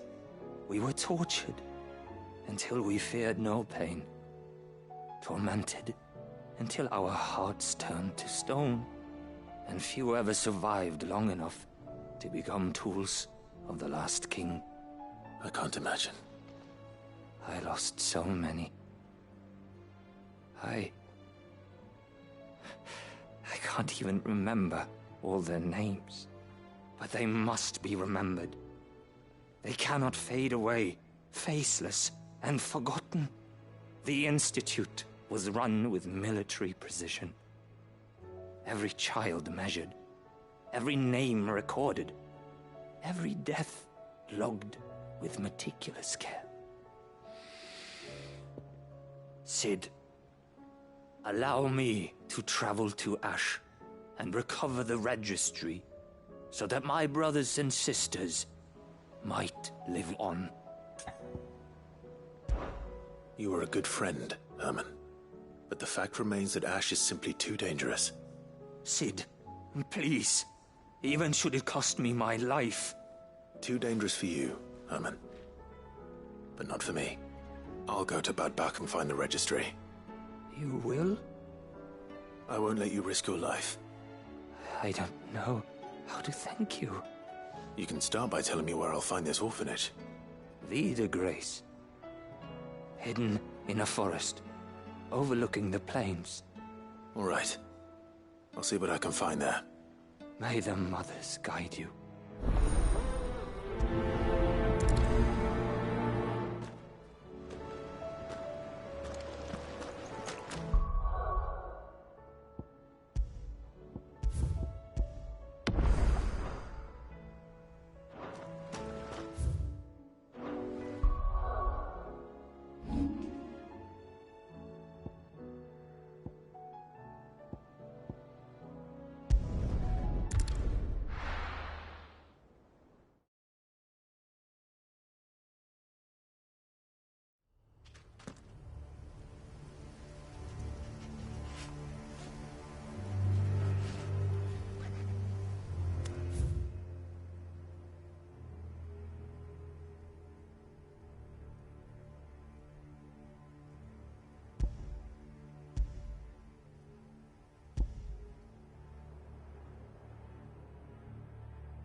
Guard dogs. What a specimen it is, too.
Torgal!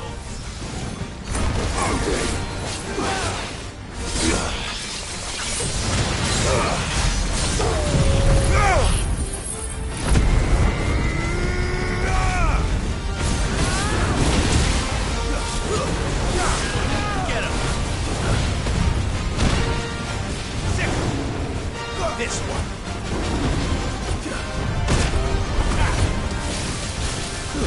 All yours, Torgal!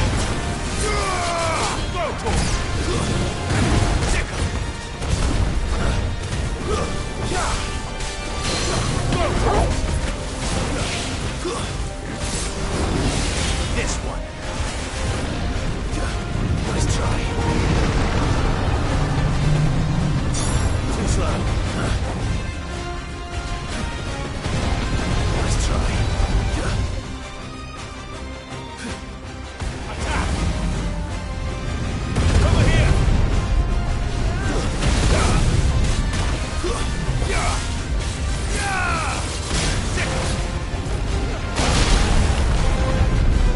Get him! Now, Torgal! This one. Attack! Go, Torgal! Enough!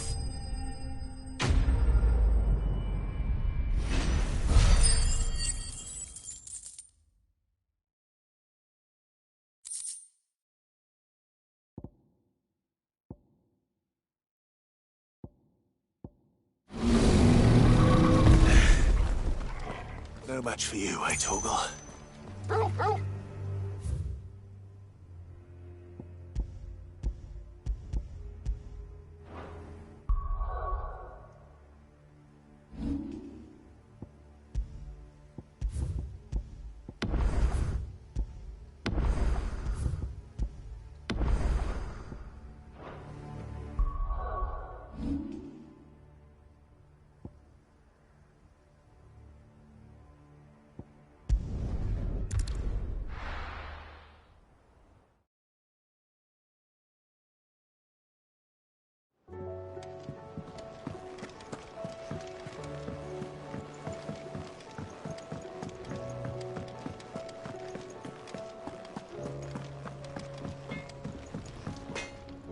Trouble with your gear, or... So, what'll it be?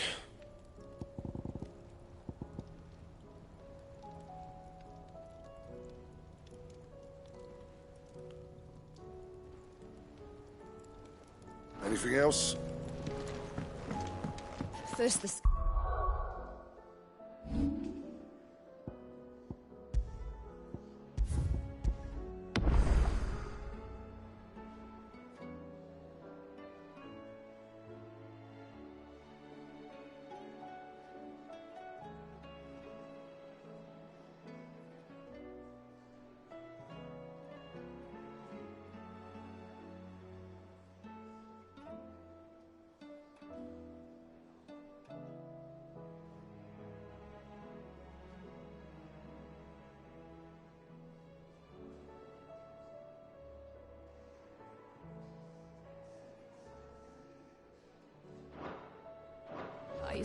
Then the crystal.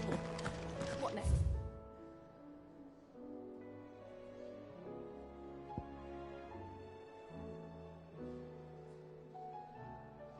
The advent of great...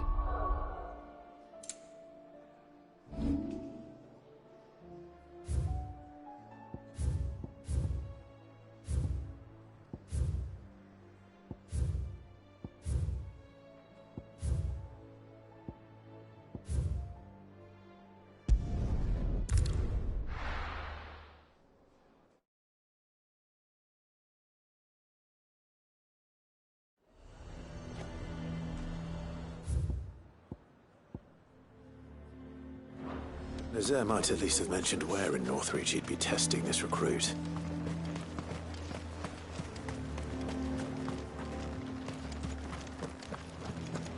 I would speak with this Duke about what he's made of me and my fellow traders.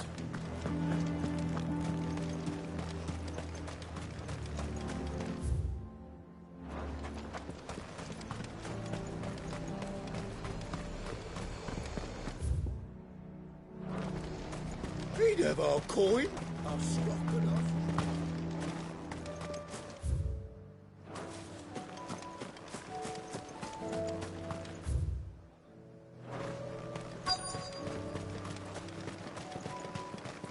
I'm nervous. Well met, Sid. This is the initiate. Ember, present yourself. At your service, Master. Please, just Sid. There are no masters here. Your life is your own. Oh, of course. Thank you, Sid. The sergeant says you'll be evaluating me at my trial. To become a scout, yes. You are aware of the dangers inherent in that role. I am. But I swore I'd face them. Just like the man who saved my life. And who would that be? Gav. It was him who found me and freed me. No magic, no support, just one man and his nose. Came and sniffed me out. It taught me what one man can do if he puts his mind to it. And I've been training ever since, so that one day I can be someone's saviour, just like Gav was mine. I'm sure he'd be flattered. You clearly have good intentions, Ember. And it sounds like you're under no illusions. Stick to this path and you'll make a fine Cursebreaker. So, what? Have I passed? You haven't even started yet. Now listen.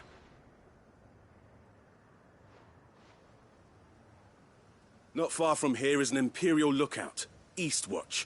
The guards there record all their sightings in a logbook. You are to find it and bring it here. And bring it here, right. Anything else? No. Sneaking into a heavily guarded Imperial outpost and stealing the logbook would be quite sufficient. You'll need to assess the situation, determine a point of entry, create a distraction and effect an escape, all without being discovered and thrown into an Imperial oubliette. Ember, Gav isn't our best scout because he can do everything. It's essential that you know your limits. Know my limits, right. I won't let you down.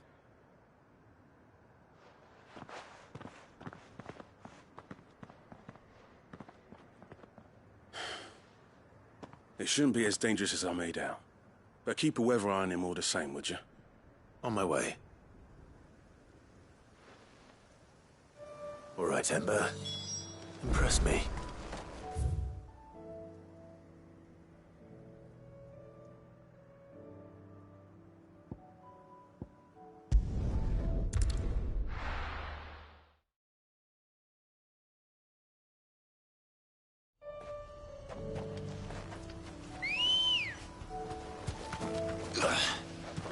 Come on.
These are clean kills.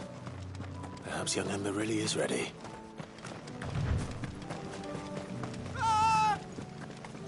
Or maybe not.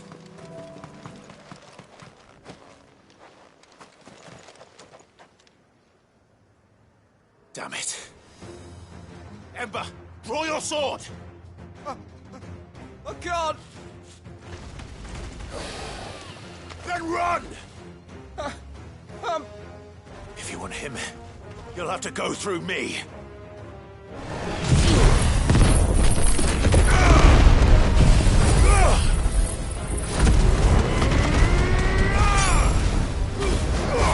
All yours, Torgal!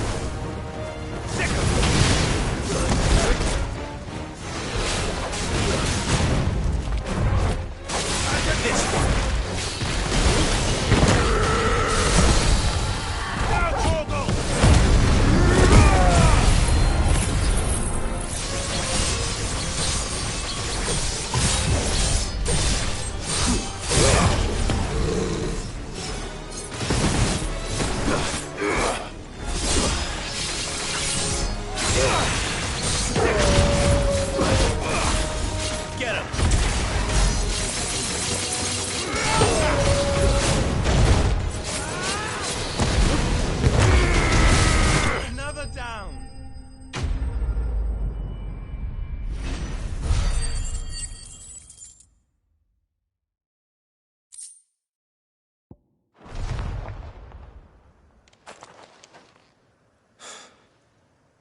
Ember, are you...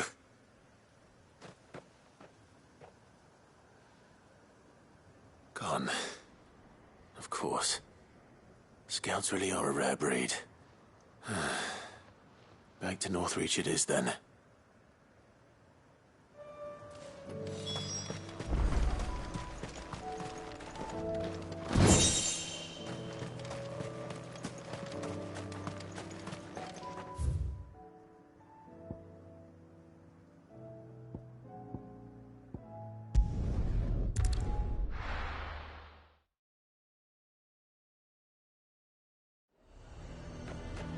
A fortress?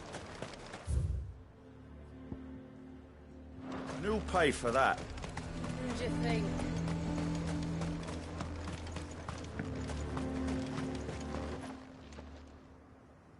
I didn't expect you back so soon. Where is Ember? How did he fare? I thought I'd find him with you. He must have fled. I followed him to Eastwatch, where I found him being set upon by a wild Avis. He was just standing there. Didn't even draw his sword. I had to step in and take care of things. But by the time I had, he was nowhere to be seen. I assumed he'd set off in your direction, but apparently not. Oh, I'm sorry, Sid. I knew the boy had a nervous streak, but he seemed like... The right man for the job? I believe this is the logbook you tasked me with retrieving. Eh? How did you... Don't you tell me you breached the tower while Sid was busy saving your skin. What? Wasn't that what you asked me to do? To bring the thing back without getting caught? He has you there, Nazaire. And he did it all on his own. But Sid, he did what he thought was best. And now I have to decide whether I agree. Of course. We'll await your evaluation back at the hideaway. Don't you leave my sight. Yes, Sergeant.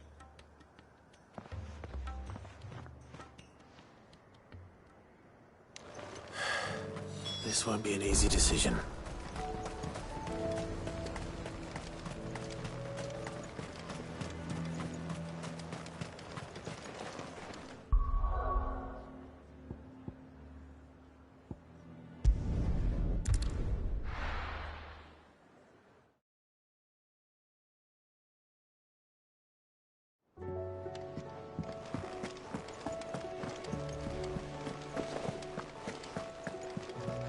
You should have seen it.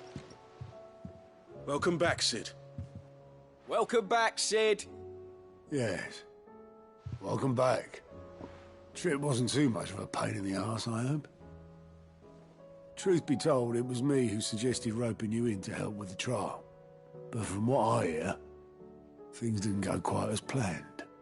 No, they most certainly did not.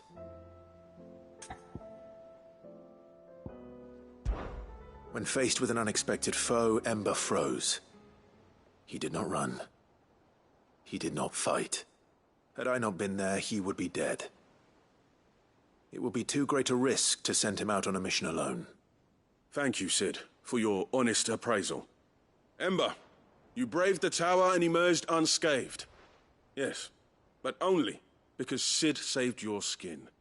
To me, that's no better than being caught red-handed. You failed the test. Wait, Sergeant. Ember still has much to learn, it's true. And this time he was found wanting. But I'd say he's due a second chance, nonetheless. After all, he did do as you asked. With a bit of hard work, any hand can be made to hold a blade, and any mind can conquer its fears. But a scout's nose is different. You've either got one, or you ain't. And by sniffing out that log, young Ember here has shown he has a conk and a half. Wouldn't do to waste it now, would it? Fine. One more chance. I'll do whatever you ask. I'll spend my days and nights in the pit if I have to. I'll show you. Just you wait. Daft as a brush, that one. But his heart's in the right place. Just like someone else we know. And if you ask me, we've been leaning on him for far too long. That time the curse breakers took some of the weight off his shoulders, I reckon. It couldn't hurt. Just don't tell Gav I said so, will you? I won't have him thinking he's been hard done by. Next thing you know, he'll be asking for a day off. Chance would be a fine thing. Back to work. Forgive me, Sid. This did not play out as I expected. Things rarely do these days. But that's why we need men like Ember more than ever. Men who can make the best out of a bad situation. Remember that. I will, Sid. Thank you.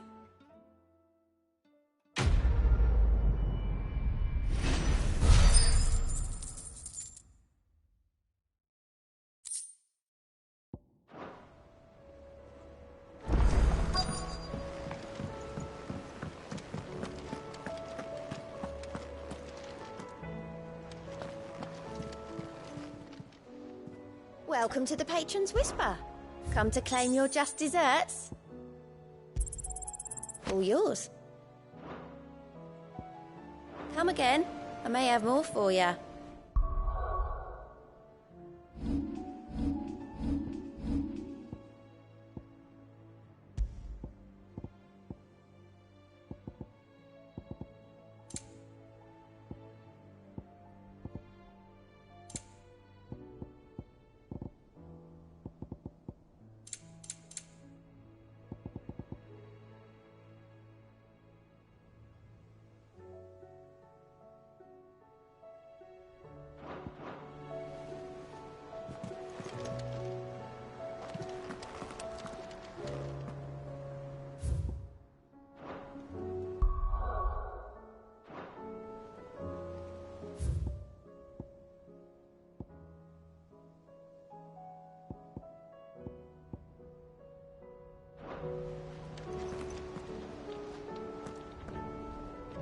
All right, Sid.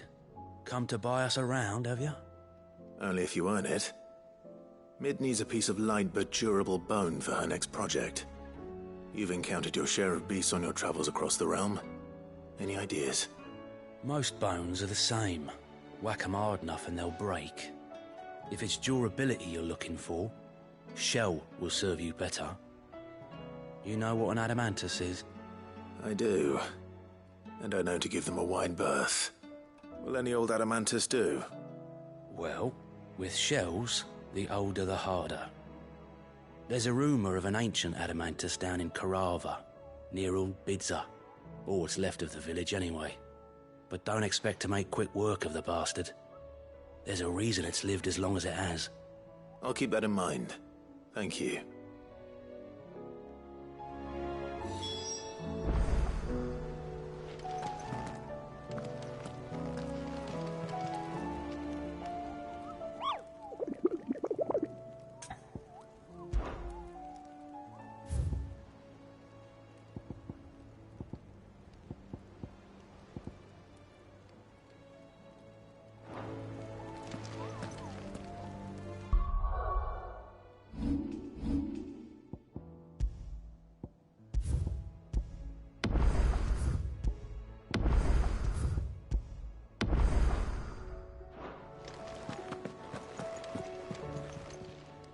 How are you doing? Quick look.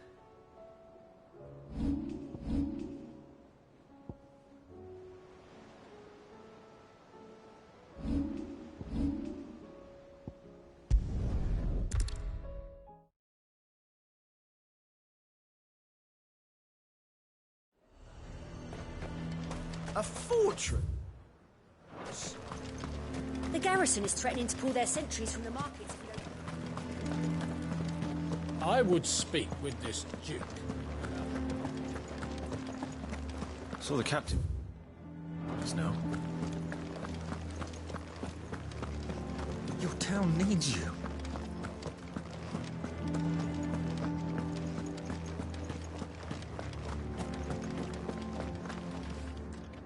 Do you have a moment, Clive? What is it? It's the Duke, unsurprisingly. His Eminence has assumed full control of the garrison and put every able-bodied man to work on the fortifications. The town was left all but unguarded, so Philippe was compelled to form a citizens' watch to fill the void. And though my dear boys have been characteristically willing to assist him in this, they want for bodies. So I was wondering if you would lend them your strength, that the people of Northreach might sleep easier, if only for a few nights. Of course. Whatever you need. Thank you, Clive. What would I do without you?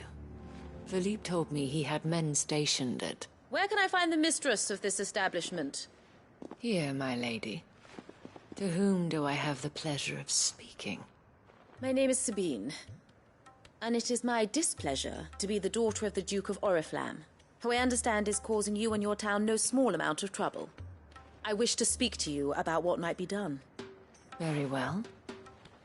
Let us speak. I trust you'll forgive me, Clive. Absolutely. Our conversation can wait. Please, proceed. As you know, my father is a most overbearing and supercilious man, and I join you in objecting to his every action. Indeed, I owe you my thanks for continuing to argue against his reckless plans. Yet I fear he is not one to be swayed by reason. No.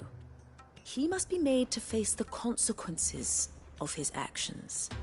And who would make him do this? I would. Myself and several other like-minded individuals. Were you to join us, we would surely have the strength to drive him from Northreach for good. Does that not seem a trifle... drastic? Drastic action is precisely what is called for. Unless you are content to see your people downtrodden and dispossessed. My father would have it that citizens exist only to serve the Empire. That they should be forced to make every sacrifice to ensure her revival. But he is wrong. It is not the people who must serve the Empire, but the Empire who must serve her people. He's always been like this. Scornful of the opinions of anyone he judged beneath him. But he cannot be allowed to ride roughshod over the common folk any longer. We must fight him by all possible means. Fight him? No. My purpose is to quell the tension in Northreach, not to stoke it. Respectfully, my lady. Our only chance of saving this town depends upon every one of us uniting against our common enemy. Your father and his followers included. While I understand your frustrations, I cling to the hope that he may yet be won round. False hope. I assure you. But I see that your mind is made up. I shall bother you no longer. If you will extend me the same courtesy, I bid you good day. She certainly has spirit. Indeed. But unfortunately for us, that spirit is only likely to harden the Duke's resolve, which may be enough to seal the fate of this town. Not that she cares. This is all about her and her father. Families. I'm sorry, where were we? Ah, yes. I was about to tell you of Philippe's plans for the town watch. But perhaps it's better that you heard them from him. I believe he's in the market, if you'd be so kind as to seek him out. Right away. It's just a pity I cannot join you.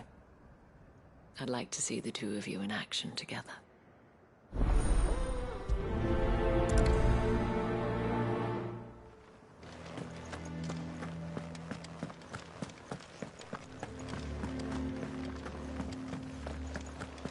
You're I need you. I need you. Saw the captain just now.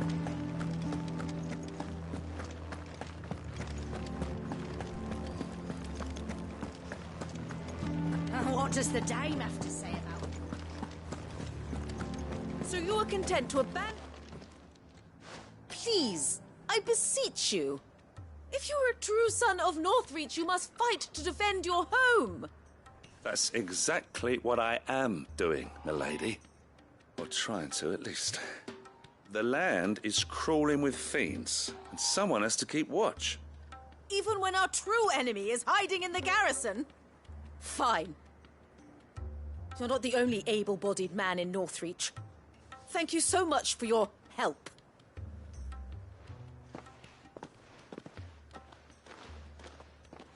She cornered you too, then? Could hardly get a word in edgeways. Like father, like daughter, eh? She made an uninvited appearance at the Vale earlier, hoping to convince the Dame to join her in fomenting rebellion. I bet that went well. Her ladyship seems to have a way with people. Anyway, what brings you here? Our mutual friend thought you might welcome some help. Oh, she did she? Right as always.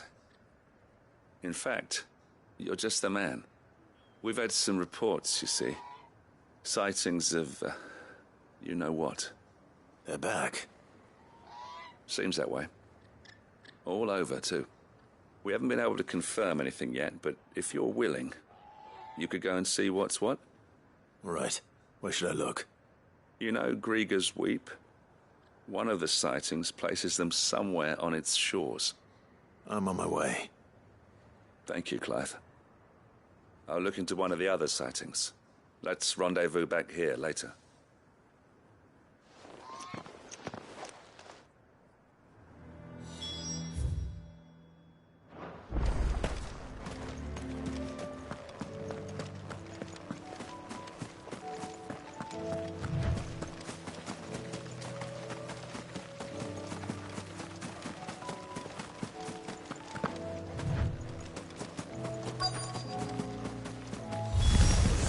Damn it.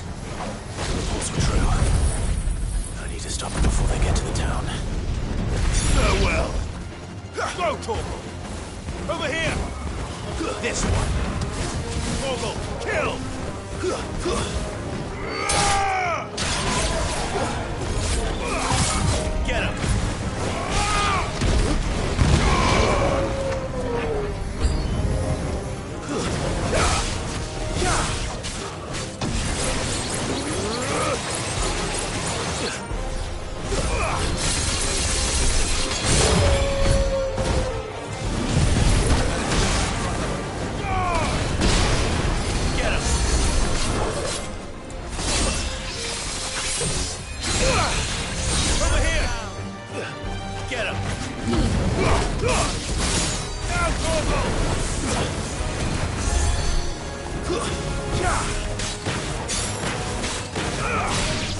Call that a test, Ultima?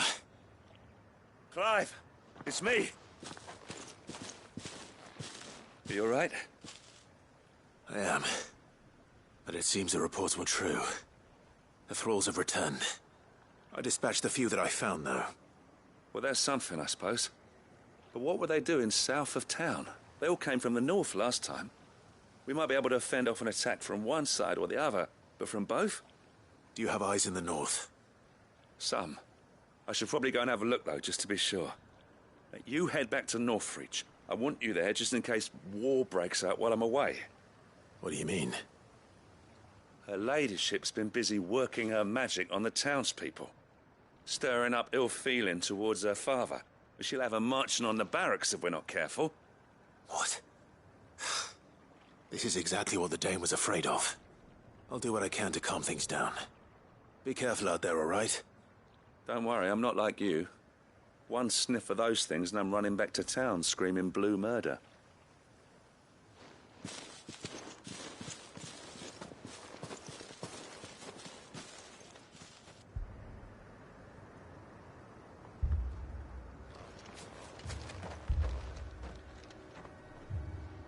Do you not see, Father? The people of Northreach have given enough, and only a fool would ask for more. Listen to me, Sabine. Where would our people be without their country, hmm? The Empire is their sword and their shield. It is she that ensures they can live without fear. But now she teeters on the brink. Without their sword, how will the people fight? Without their shield, how will they protect their kin?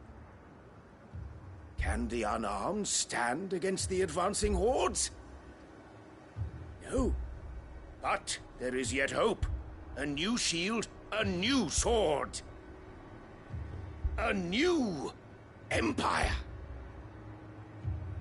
We can rebuild Sandbreck, just as Great Grieger wills it.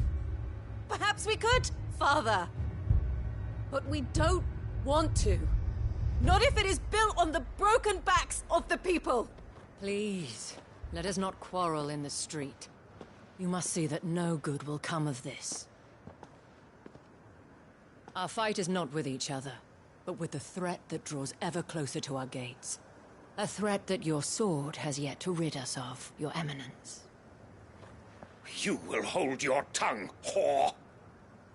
You may have filled my daughter's head with your heresy, but I will not be corrupted. Corrupted?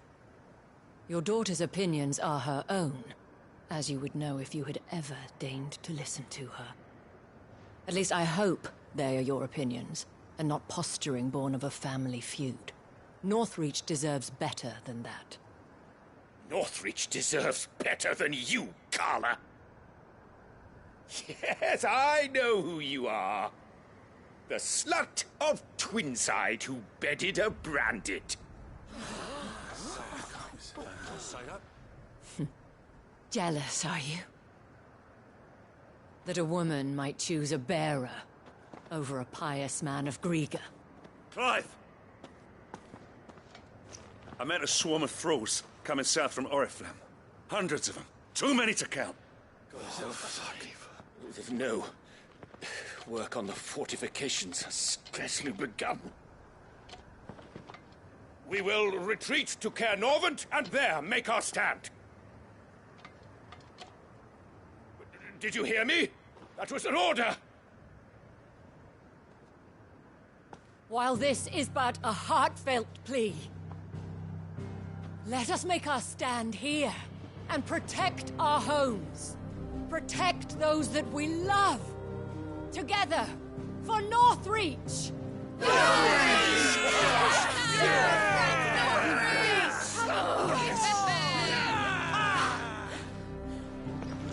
You heard the dame. What are we waiting for? Pikemen to the gates. Archers to the roofs. Quickly, come on!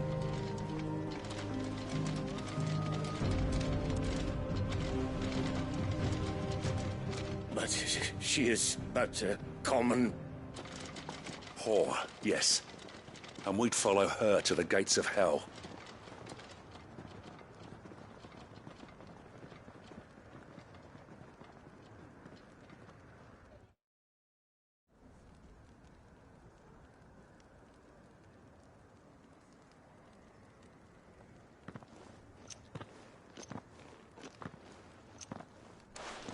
The men have their orders, and they look like following them. I got them spaced out at regular intervals. Whichever direction the thralls strike from, there'll be someone there to meet them. Thank you, Philippe. Rest assured the people will play their part. The herbalist has donated her stock of medicines to me. Should any of your men be injured, take them to the Vale. We'll see to them there. Thank you, milady. I will. I'll play my part too. You still want for numbers. Unlike the enemy. I only hope I can go some way to evening the odds. Philippe, can I leave the south in your hands? I doubt the thralls by the lake were the last of their number. Of course. I'll lead a party down that way so we don't get taken by surprise. What about you? I'll make my way up the road to Oriflamme. I fought a few of these things. And while I can't promise to hold them all back, I should be able to thin the herd. All right. But take care. Thank you. Both of you. You can thank us when it's over. Till then, madame.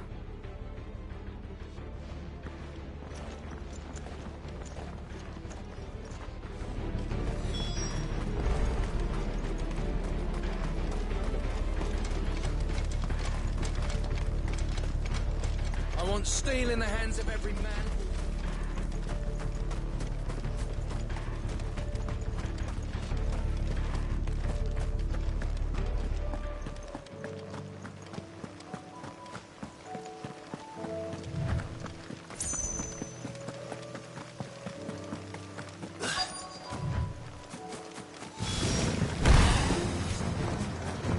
There are so many of them. Not for long.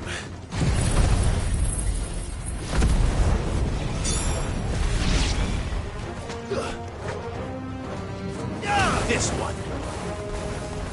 Get him. Over here.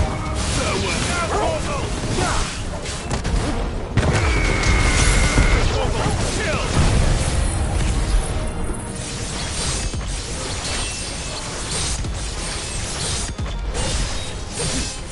All yours, Torgal.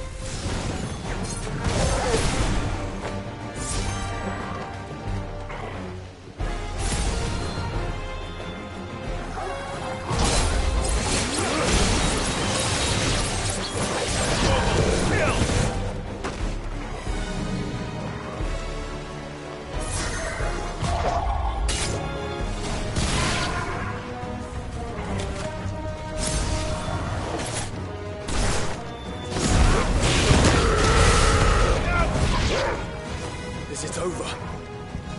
No. It's only just begun. Get him!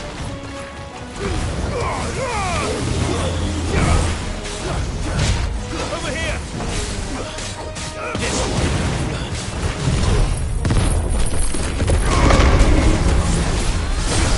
It's over!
That looks to be the last of them.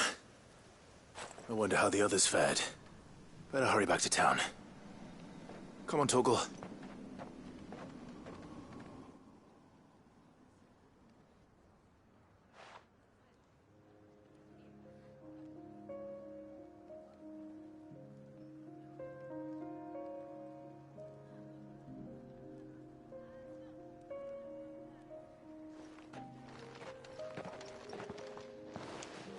Clive, it's good to see you. And you. The road to Oriflamme is clear. How did you and your men fare? Well, we ended up fighting for our lives down by the lake. Took a few nicks, but nothing the girls of the Vale can't put right. Glad to hear it. Well, it seems we've survived. For the time being, at least. I thank you both for answering the call. You were right.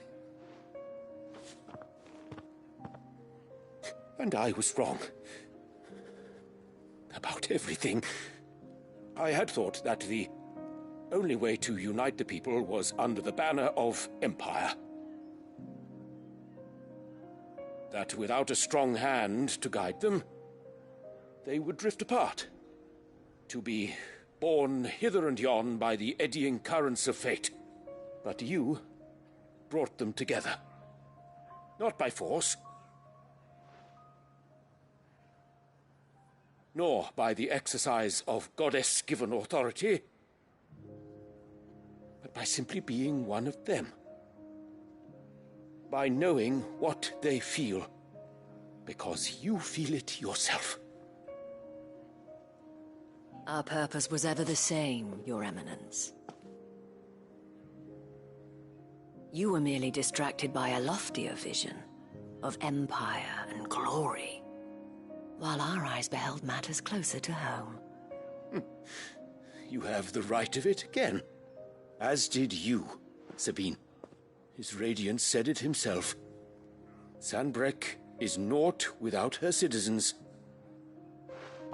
I forgot that, and I am sorry.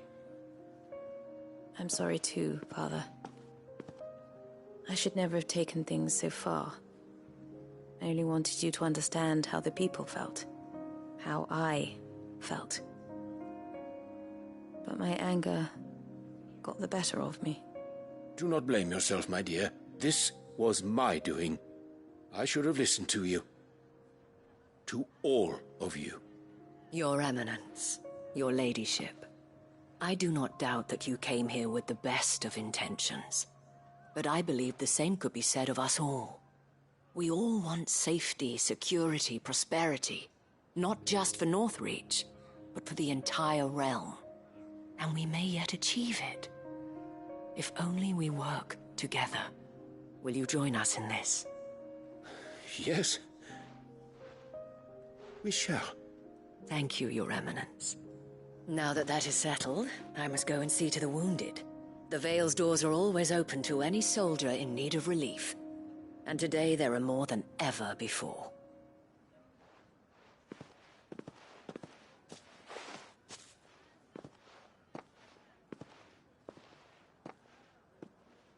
Madame Isabel is a rare soul indeed. In these dark times, I see that it is not men like me who should lead the realm, but women like her.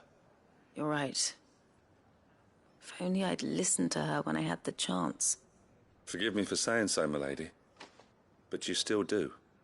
The Dame said it herself. We can turn things around. We just have to work together. And that goes for you, too. You're one of us now. One of you? Well said, Captain. Let this be a new beginning. Not only for Sanbreque, but for us. Well, since there's nothing more to be done here, I should see if Isabel needs any help moving the wounded.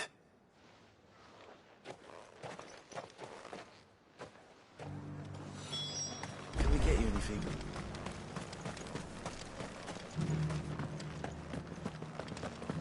There's no need to worry any longer.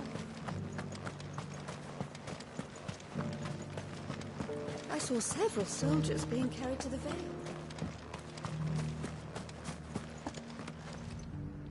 How goes the treatment of the wounded? I'd be happy to man one end of a stretcher if it would help. You've helped quite enough for one day, Clive. Thank you. Don't mention it. Oh, but I must. After all you've done for this town, it is the very least you deserve. Tell me, if Northreach had fallen, what would you have done? A woman of your means could find a home anywhere in the realm, but I sense you would rather have died here. It's a long story. For you, madame, I have all the time in the world.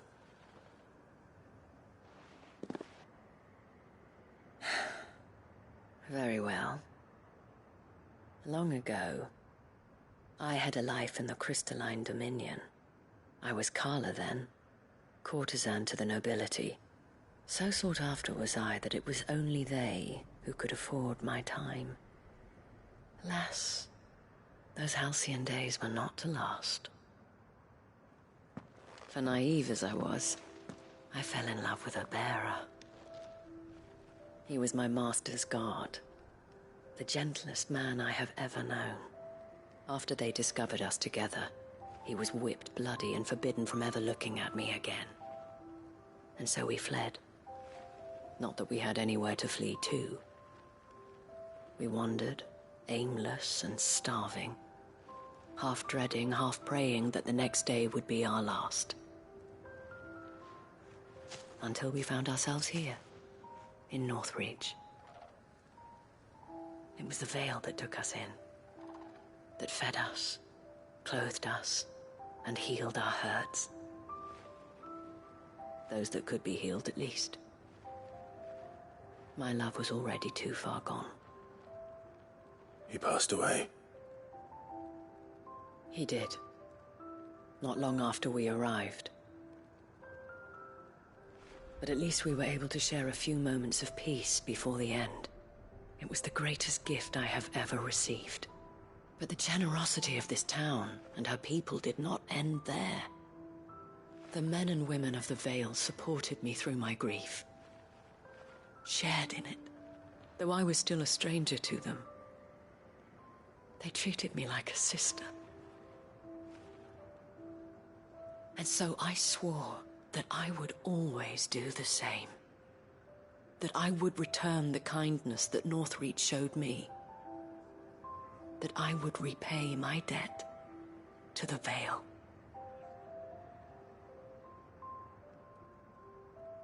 Thank you, Isabel, for sharing this with me.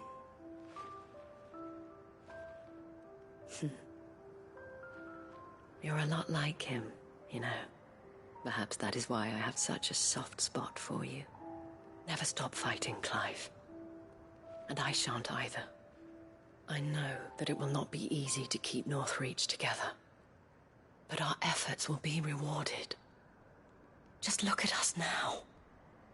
The people, the soldiers, even the Duke of Oriflamme and his daughter, all united in defense of this town that we have come to call our home. And what of you? Can we count on your support too? Always.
Garrison said they'd take another home.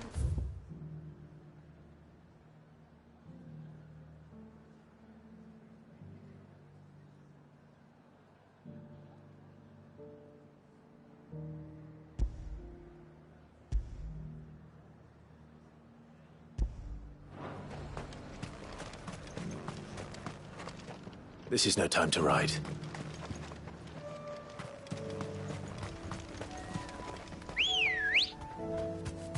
Good girl.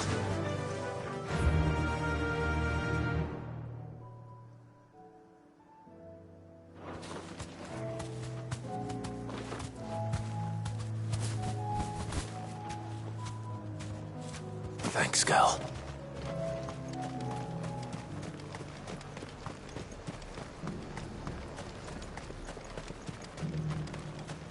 And how might I help the garrison today?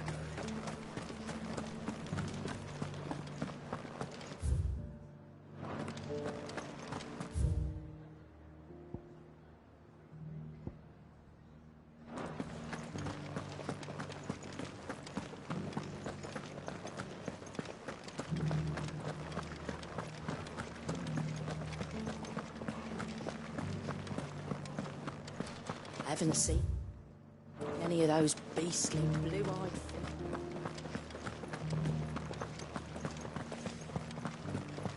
Do be careful. I will.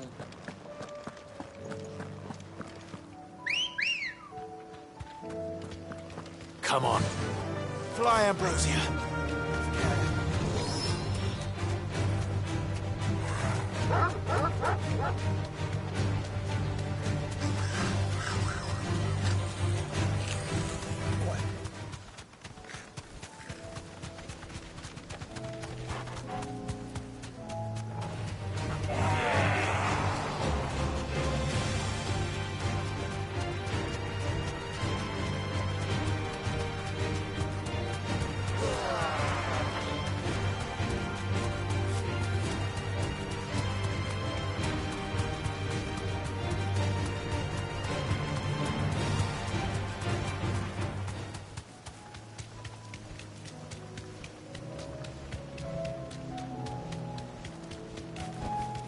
Straight home now.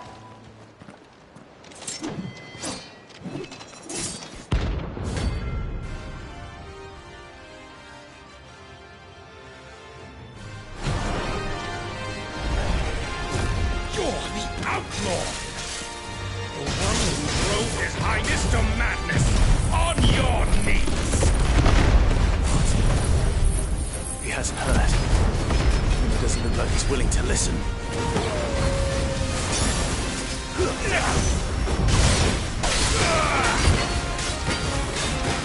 Don't all your fault!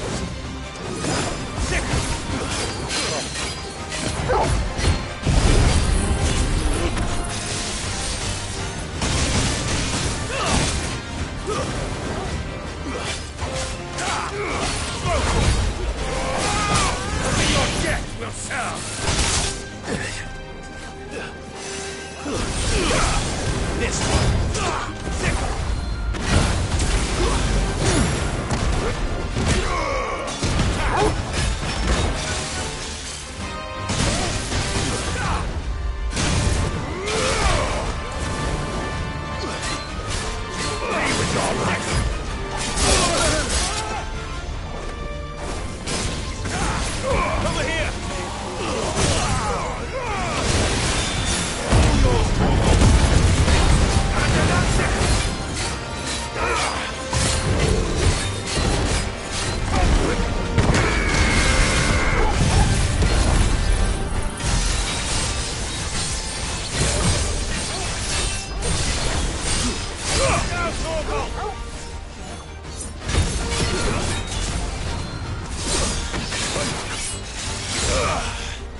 Dion would have been glad to have you back at his side.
Still alive, are you?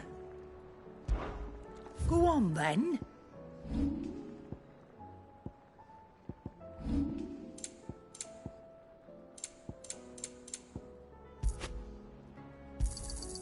It'd better all be here. You'll not find a better price than that. You're rubbing me blind, you know. Is that all? Yep. What do you want?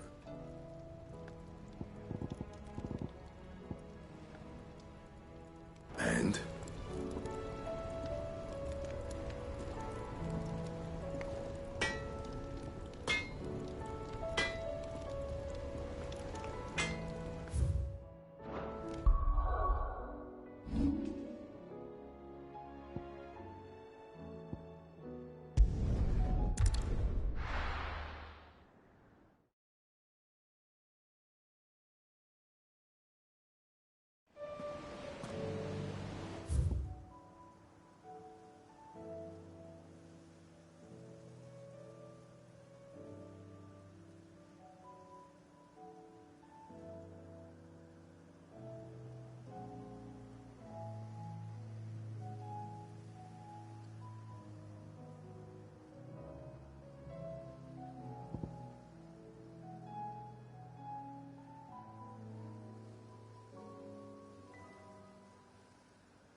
Come on.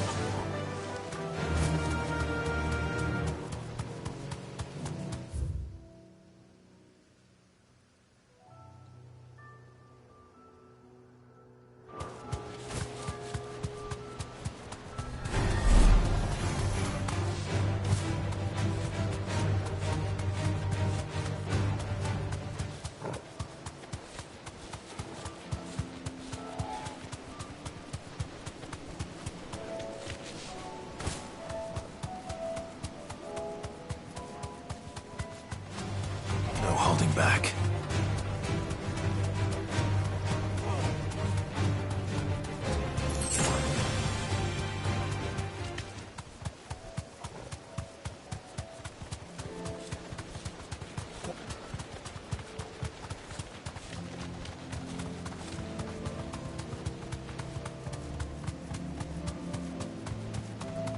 Have care.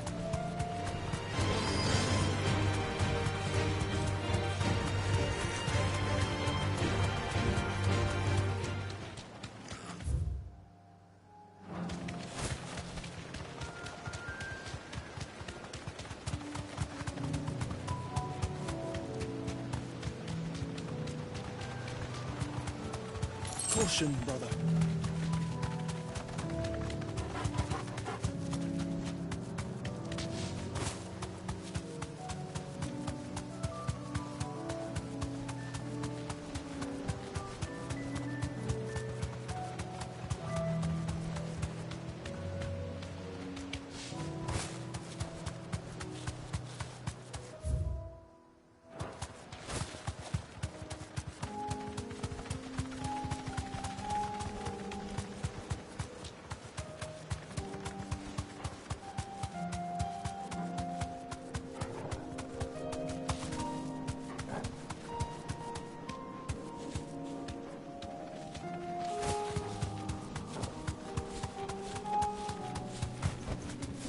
straight home now.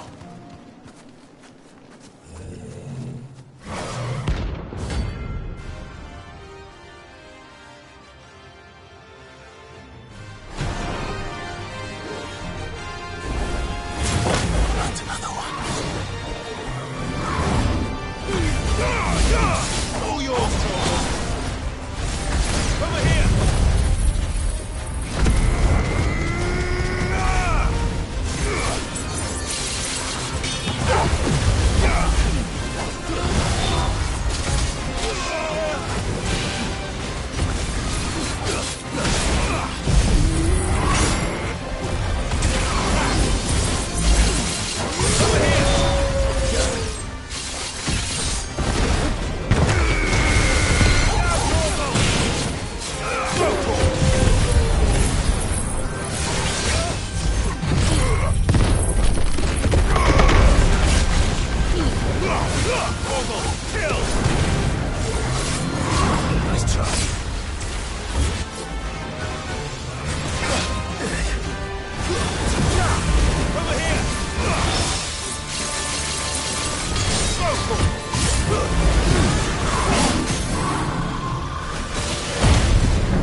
I'm getting tired of these things.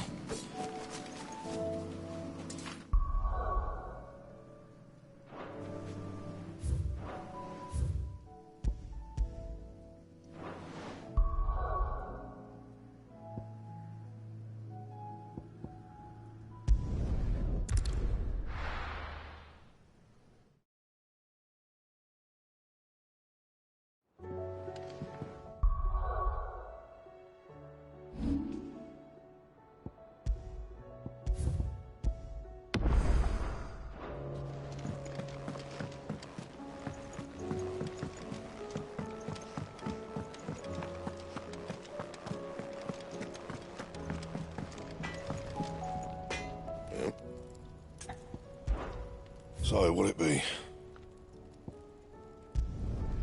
Not bad, if I do say so myself.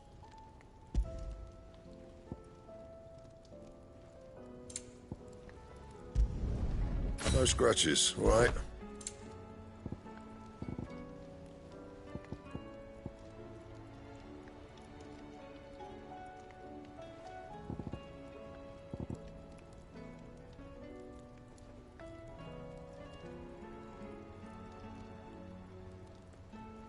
Anything else?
It's usually me making demands of Hippocrates.